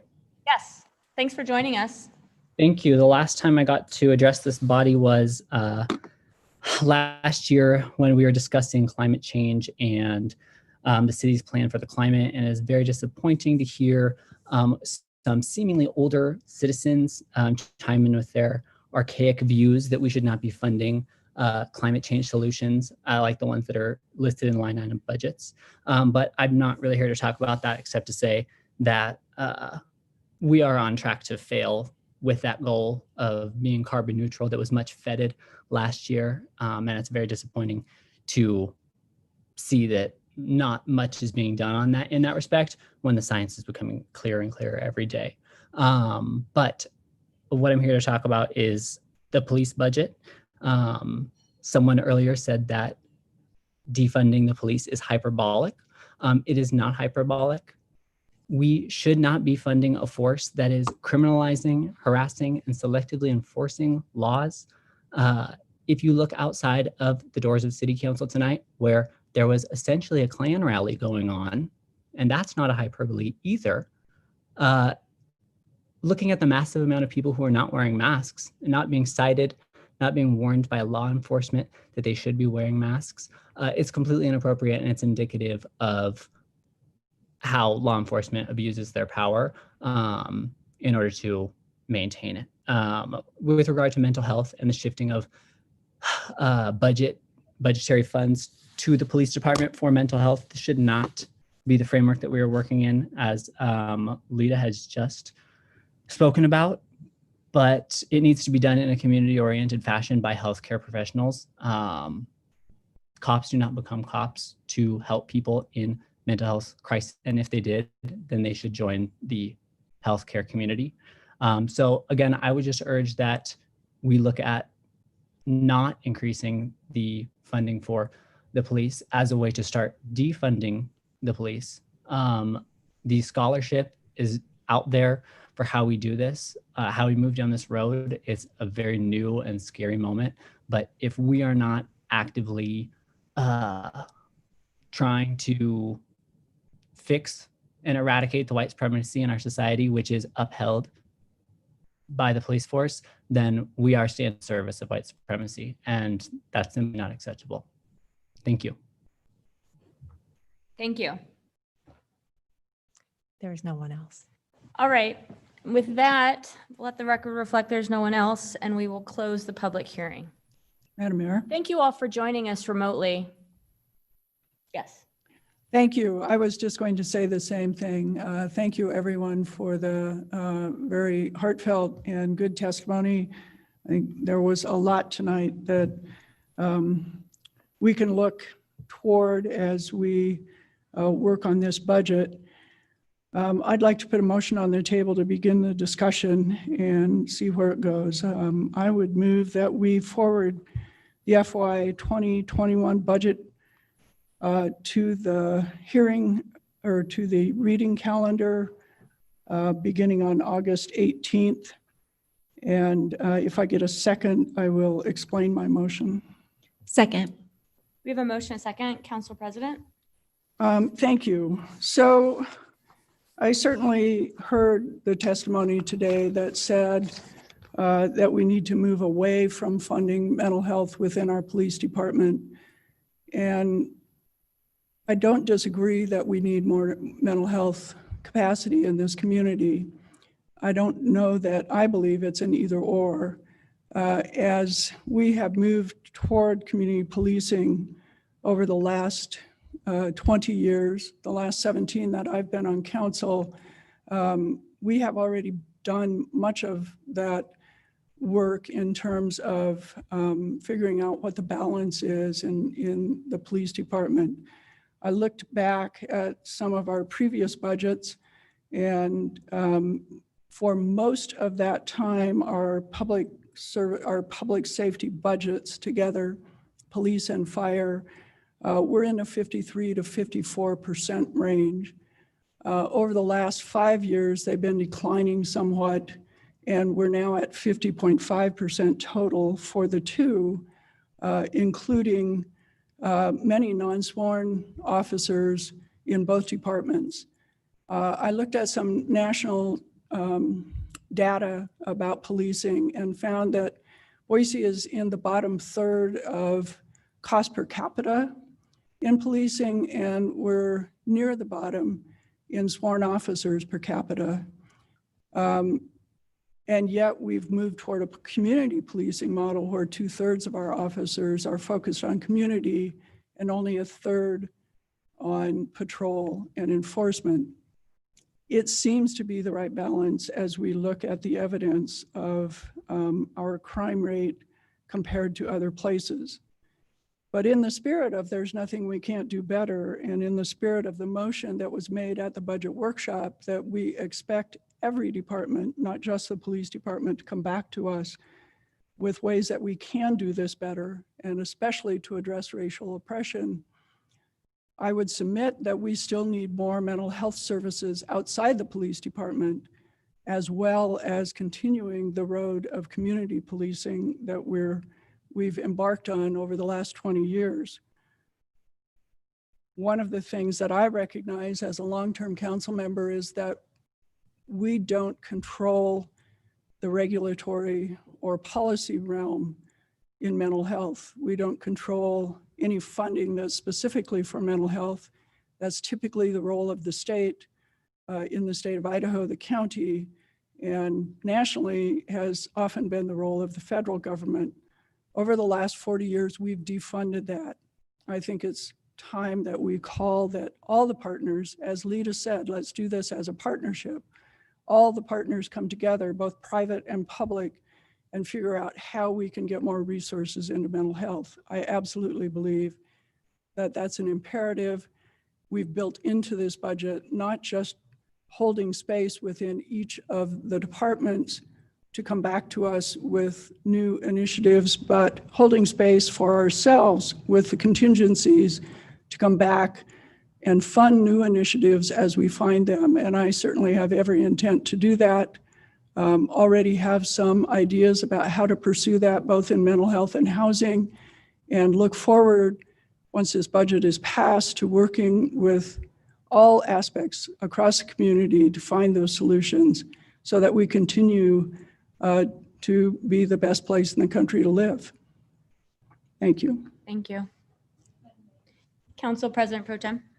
Thank you. I want to thank all of the staff who joined us remotely tonight for this budget hearing. I know that it's not the ideal way to present something as complex as the budget.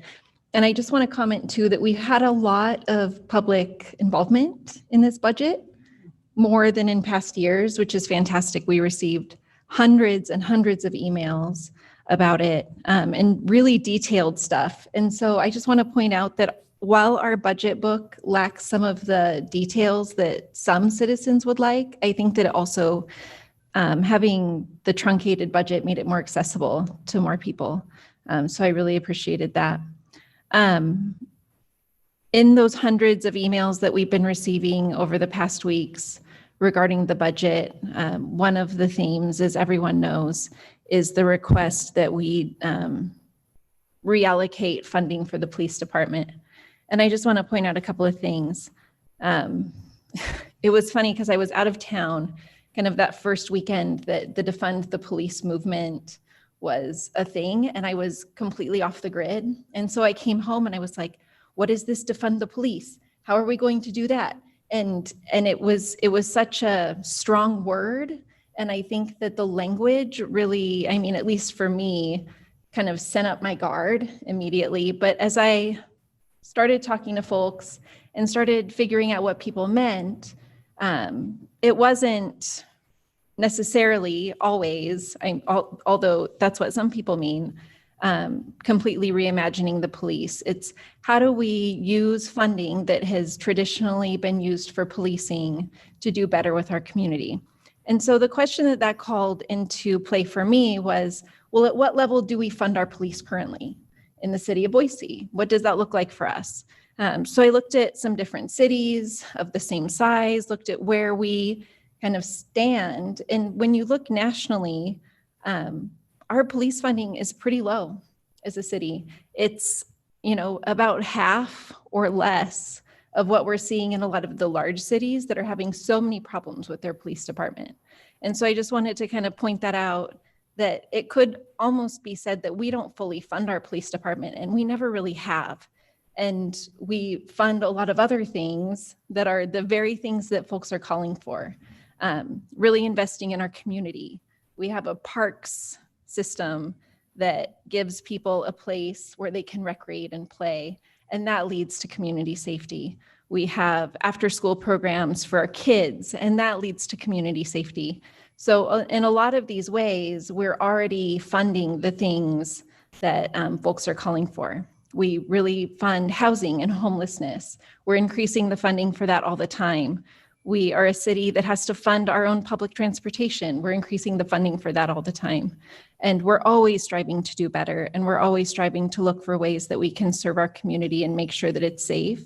But I just wanted to kind of point out that we, as a city, really do invest in the things that make our community safer, and we can always do better, and we need to do better. I really appreciate all of the emails and testimony that we've heard about school resource officers. I think that's something that we really need to look at. Is that the best way that we can serve our students and make them safer and help their families get the resources that they need? And I think that in the past, we've created these systems like Our Path Home that are creative, that are a partnership of all different jurisdictions and community partners. And I think that we can do that again to address mental health issues in our community. So I just want everyone to know that your emails were read, your thoughts were heard. I think we can do better. I know we can do better. And I know that everybody at this city is going to do everything that they possibly can to bring forth creative solutions in the coming year. So thank you for being involved. Thank you for offering your thoughts on this budget. And this isn't over with the passage of the budget. This is just the beginning. Madam Mayor. Sure, Councilmember Halliburton. Madam Mayor, Council President Clegg, I was wondering if you could read your motion for me one more time.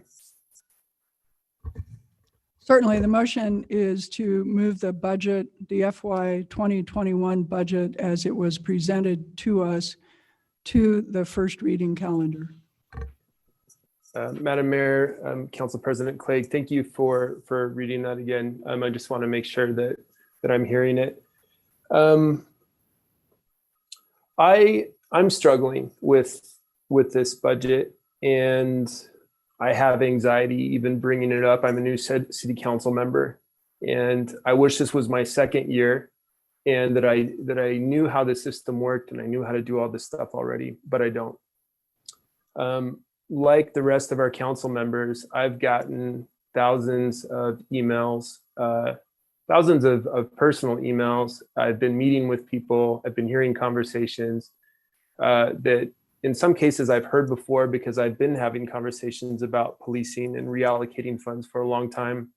I think for a lot of people, it's not a new conversation. But I'm learning more and I'm hearing from more people every single day and doing my best to get back to everyone. And one of the things I really appreciate about all of our council members is that I truly believe that every single one of us believe that public safety is the top priority for our community members. I remember when Council Member Clegg taught that lesson to me last year while we were campaigning. I think a debate, somebody asked me what my #1 priority was, and I didn't say public safety, and Council Member Clegg came over to me and said, "Nope, Jimmy, the answer is public safety. Everybody in our community should feel safe." And that's why we invest in policing. That's why they have a large portion in the budget. That's why we invest in fire. That's why we invest in partnerships with organizations like Jesse Tree and Catch to address issues of homelessness. We do these things to make sure that our community feels safe. And I got to tell you, I've always felt extremely safe in this community. I've always had great relationships with police officers. I would call 2 of the last police chiefs friends. I hope to be able to call the new police chief a friend as well. Boise is a safe place for me.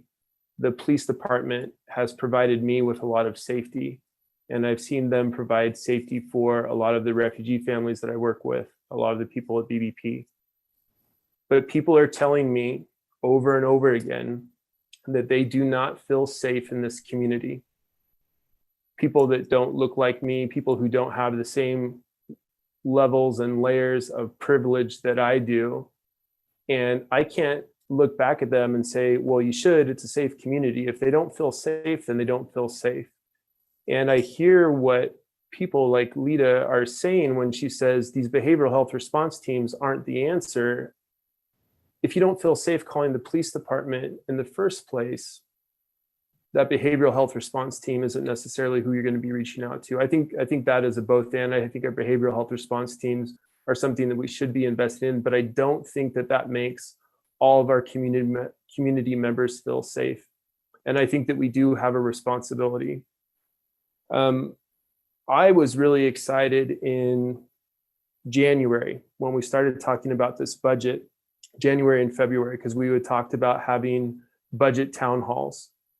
We had talked about having a budget town hall in March and April. And because I love things like that, I was so excited to get community members here so that we could understand, be talking about the budget early, and be talking about these issues and talking about reallocating funds and doing bold things to address homelessness and mental health. I was looking forward to those. Of course, we canceled those because of COVID and the complications there. And then we came back again in May.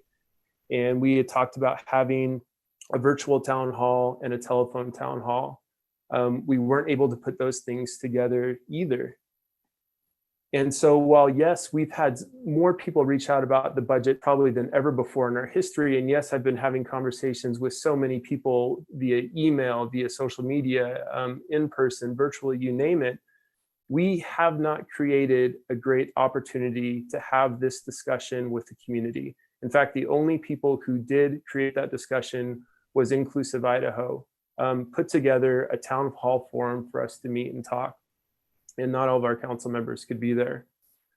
I don't feel that we have had this discussion in a way that truly includes everybody's voices in the community. I don't think that we have worked with people who do not feel safe to address public safety in a way that would help them build trust with our city, with our police department, with other alternatives to the police department. And so I would like to put another motion tonight on the table, and that is to move the budget forward as Elaine presented, but that we maintain fiscal year 2020 funding to the police department at $70,006,493, that we approve the additional $30,000 base funding for the M&O at the new downtown substation that houses our police department and bicycle unit, or our police department bicycle unit, and that we hold on approving the remaining $1,143,105 proposed increase to the police budget until a date to be determined, so that we, as council members, the mayor's office, the police department, and community members can actually engage in a series of discussions to best determine how to use these funds to address issues surrounding mental health, homelessness, both issues that disproportionately affect our BIPOC and our LGBTQ plus community, and issues that will likely increase due to COVID.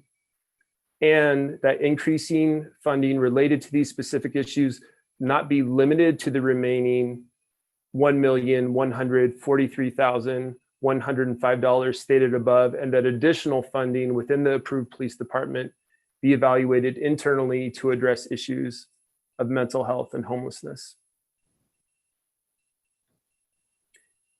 And with that, if there's a second, I can further discuss the need for this. Councilmember Sanchez, you are muted, but procedurally at the City Council, we haven't incorporated all of the traditional parliamentary procedures in our code. And so a substitute motion is not allowed on the table unless there's a vote to allow a substitute motion on the table. Madam Mayor? So there would have to be a motion to allow a substitute motion on the table, just to clarify? Yep. We do. So again, Madam Mayor, so at this point, I know that Council President's motion has been seconded. At this point, we would not be voting on that first motion. If we wanted to put a second motion up, there has to be a motion to put a substitute motion and get a second and vote for that. Is that correct? Yes. Madam Mayor? Yes. I would like to move that we add a second motion. I'll second that. Are you moving that we don't allow second motions? A substitute. Are you moving? that we allow- Motion, Jess. Substitute motion. Great. Yes, and I second that substitute motion. We have a motion and a second. I'll call the question. Clerk, will you please call the roll? Sanchez, Yes. Thompson, No. Woodings, No. Bajent, No. Clegg, No. Halliburton. Yes. Motion fails. All right, so then procedurally, what that means is that we will continue debate on the first motion because a substitute motion has not been approved by the council. Madam Mayor, Yes, can I offer an amendment to Elaine's motion? I'm first I'll ask the maker of the motion if she would like to accept an amendment. However, there are other people that have not yet had the floor that I think we ought to hear from. Madam President? Thank you. At this point, I think it's unwise to accept an amendment. Let's hear the rest of the discussion. And I believe we're in a place for this budget, if it passes, to offer the opportunity for the kind of community conversation that Councilmember Halliburton desires. Thank you. Madam Mayor. Councilmember Thompson. Thank you, Madam Mayor. I really have appreciated this discussion. I've really enjoyed all the comments that we've received. As you know, this is my 11th budget. I think that first year, it was a 2-year budget, but technically speaking, I've been through a lot of these, and there's a lot to be excited about in this budget that you've presented, Madam Mayor. From the climate change research potentials, the child care service potentials down the road, all the new parks, the continued protection of the open space that we have here in the city of Boise, and all while holding the line on the 3%. And that's exciting because we need something to be excited about right now in this community. Across this nation, we need something to be excited about.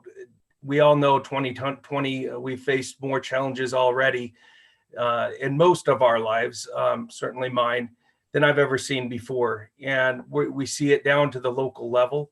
I love that we have a council that is reflective of so many of those things that are happening and those views and those opinions. And I've greatly appreciated what I've heard.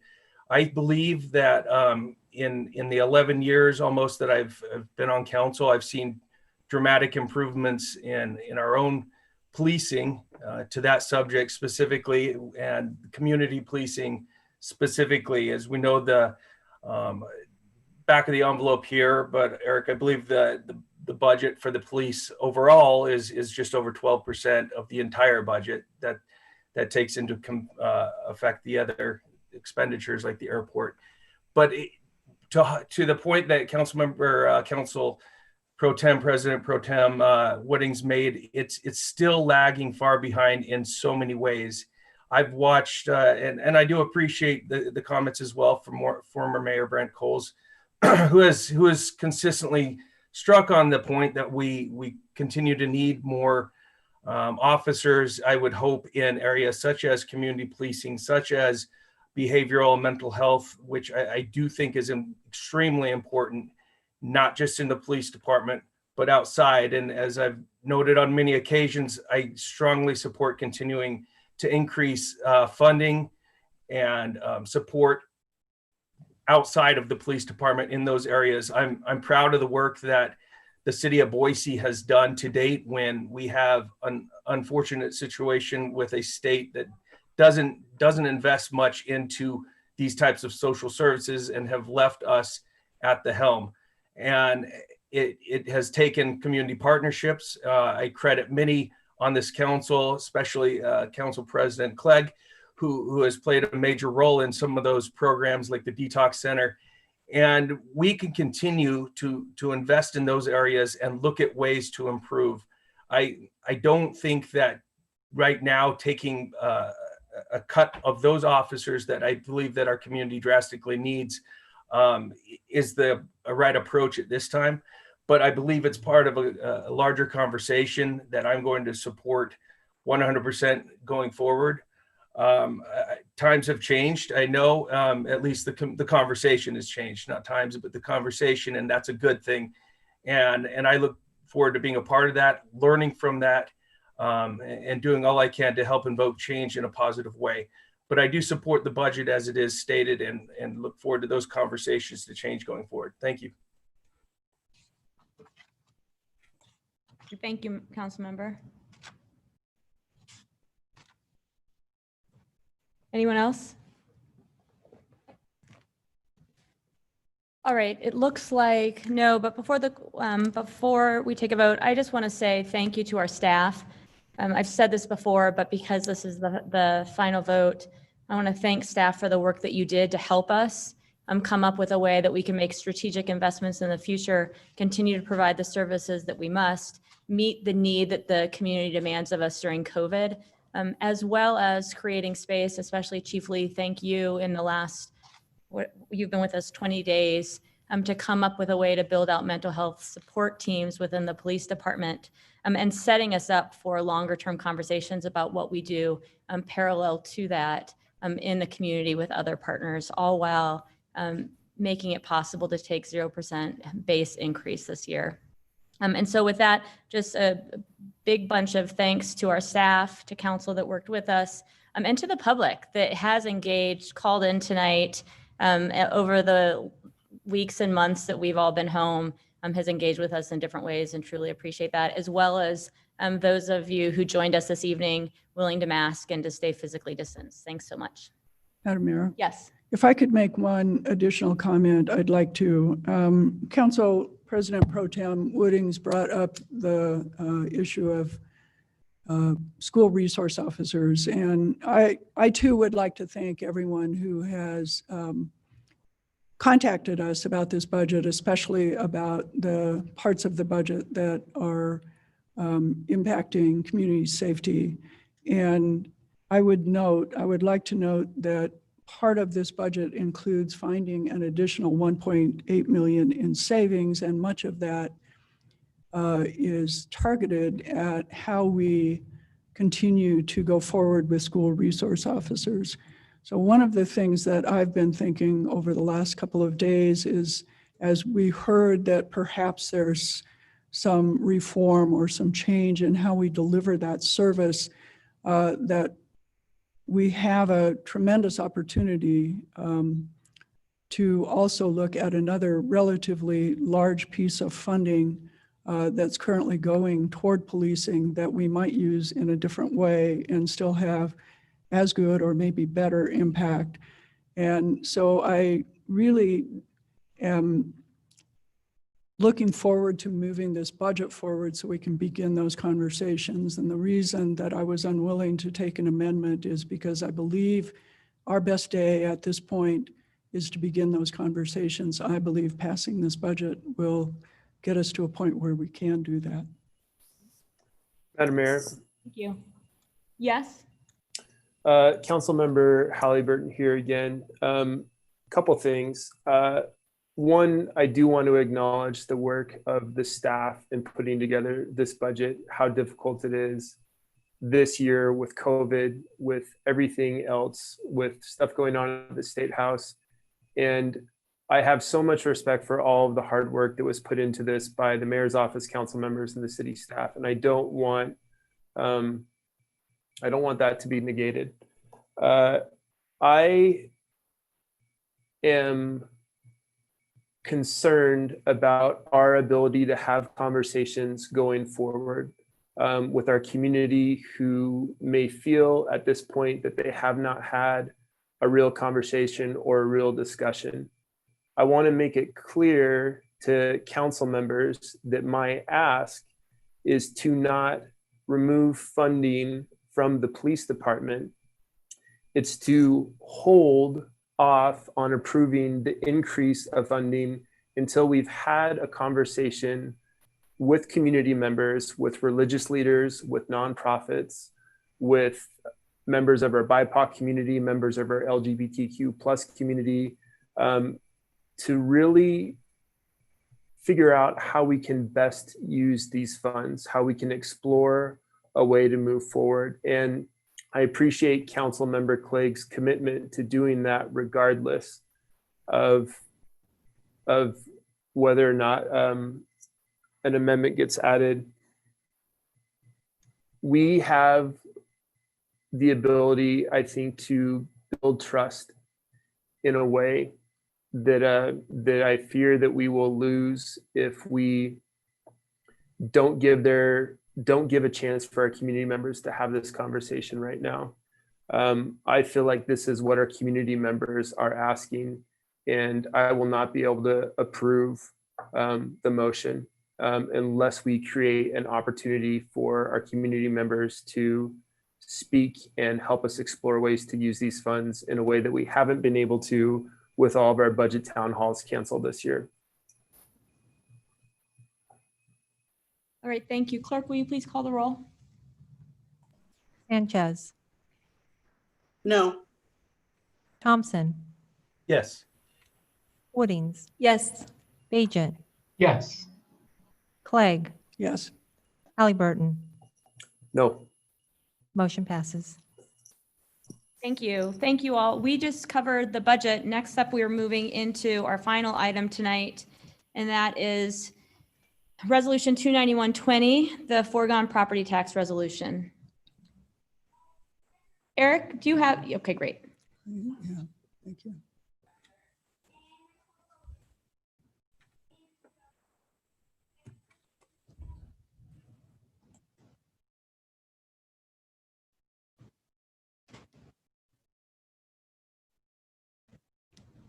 Eric, you're muted.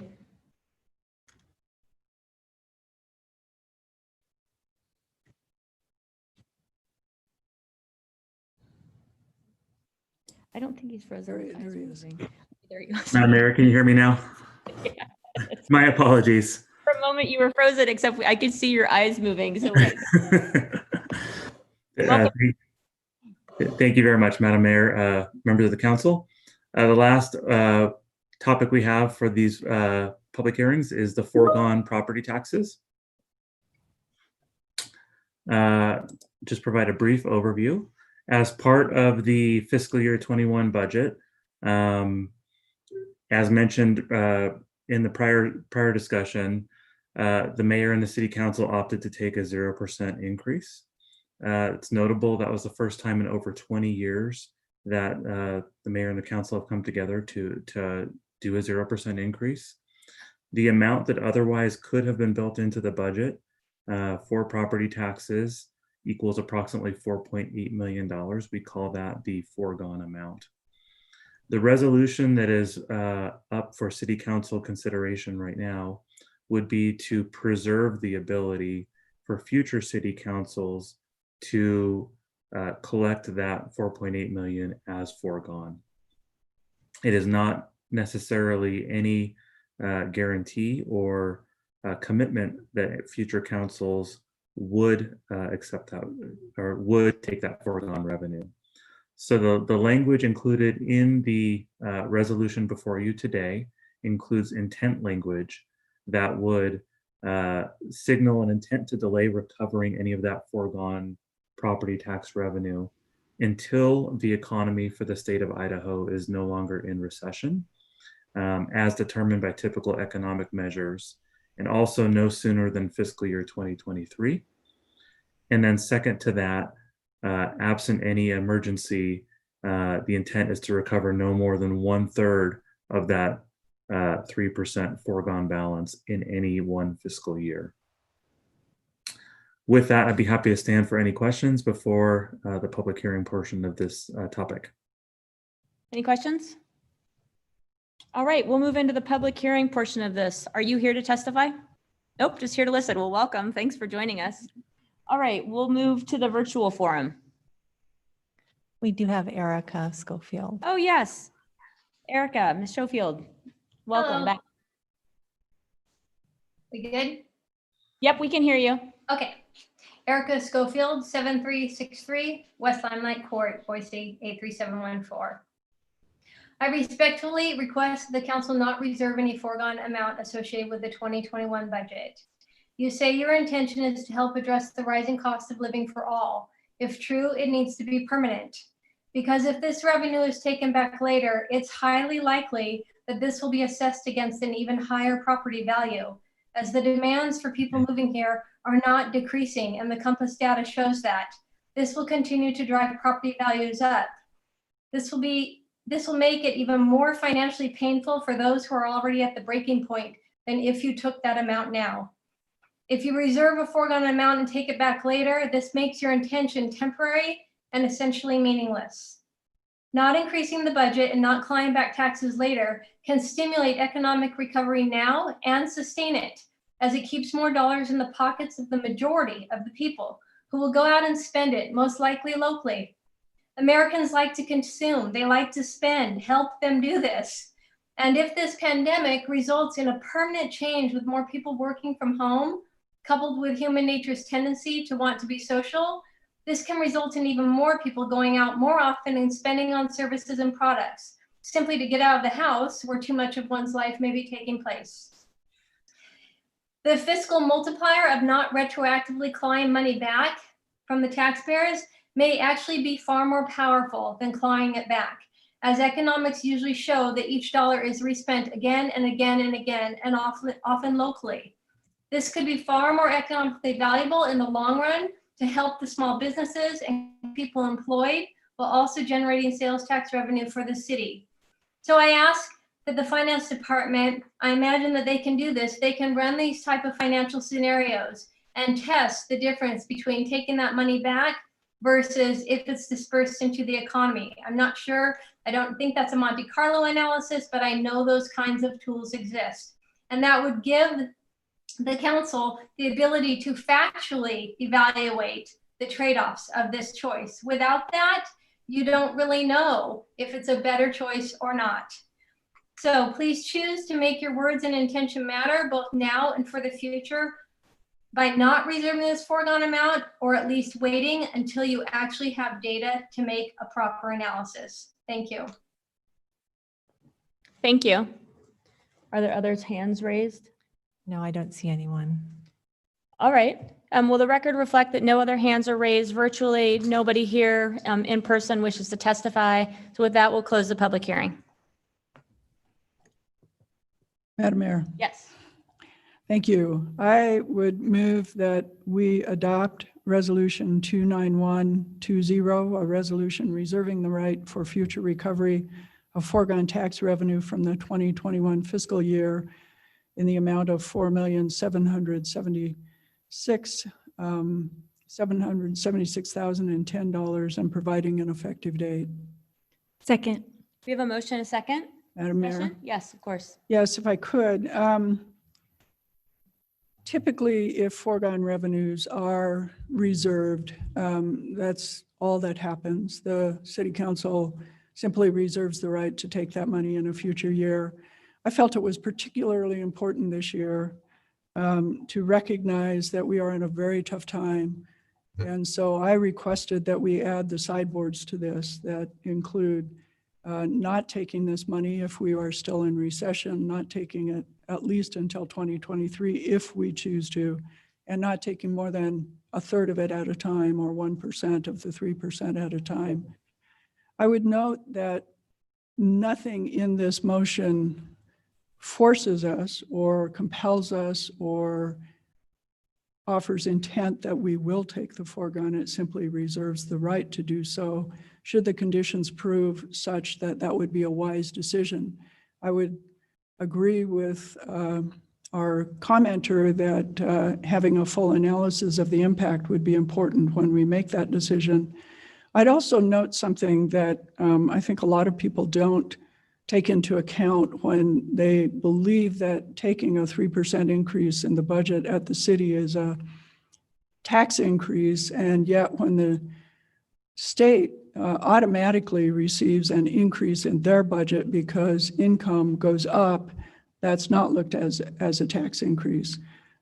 Essentially, the state gets an automatic tax increase every time incomes goes up, which, as I've looked back, has been every year. For cities, the only way to increase our budget is to make an intentional decision to do so.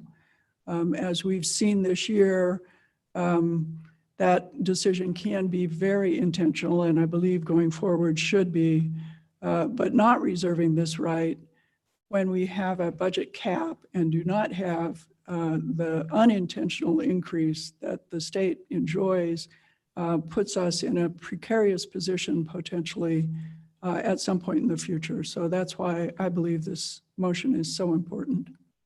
Madam Mayor. Yes, Councilmember Sanchez. Thank you, Madam Mayor. I would just like to amplify what Council President Clegg just pointed out, and would ask if in the future, Eric, if we could spend a little time focusing on that.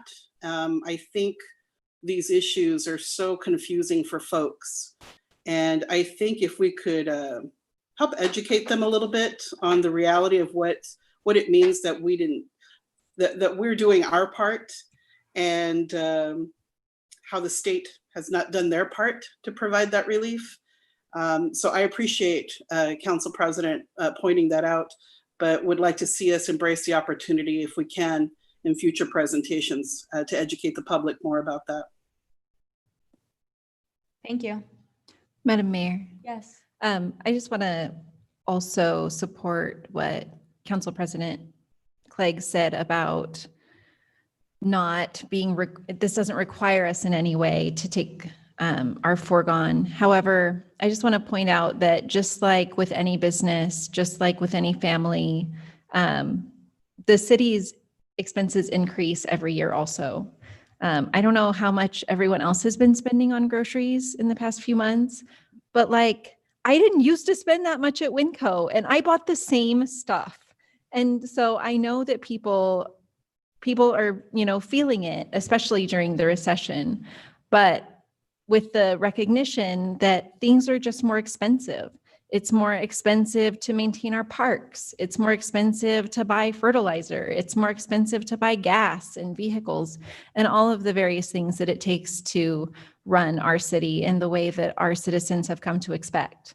And so the expectation that we tighten our belt even in good years and perhaps reduce those services, I think isn't of service to our citizens. So I think that this is really important so that when we are in a better economic place, as outlined in the sideboards that Council President Clegg included, that we're able to do better for our citizens and do the many things that we've talked about this evening that our citizens obviously expect from us. We can't do that without some kind of additional revenues in the future. So I think that if we do take our foregone, that's going to be a conversation that we will hopefully be able to have in person with our citizens. Hopefully we'll be in a different place by then. I'm fully expecting that that's true.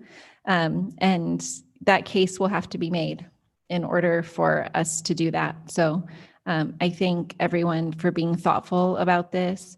And I thank Council President Clegg for recognizing the importance of having this option in the future. Madam Mayor, very, very briefly. Was that Councilmember Thompson? It is. Great. I agree with all the comments that have been said, so I won't restate them. The only thing I hadn't heard and I wanted to note was, first of all, as a caveat, I appreciated the sidebars as they were described by Council President Clegg that were put on this. I think that was very important considering the times that we face. But the one additional point I wanted to add is that we don't know, of course, what the council looks like in 2023. It could very well look the same. But the point is, I don't feel comfortable tying the hands of future council members to a decision that we make today, not recognizing what this city will look like 4 years down the road. Thank you. Thank you. All right, with that, clerk, will you please call the roll? Sanchez, Yes. Thompson, Yes. Woodings, Yes. Agent, Yes. Clegg, Yes. Halliburton. Yes. All in favor, motion carries. Thank you. And with that, if there's nothing more to come before the council, I move we adjourn. the motion, second? Second. All in favor? Aye. Hi. Hi. We are adjourned. Thank you, everybody.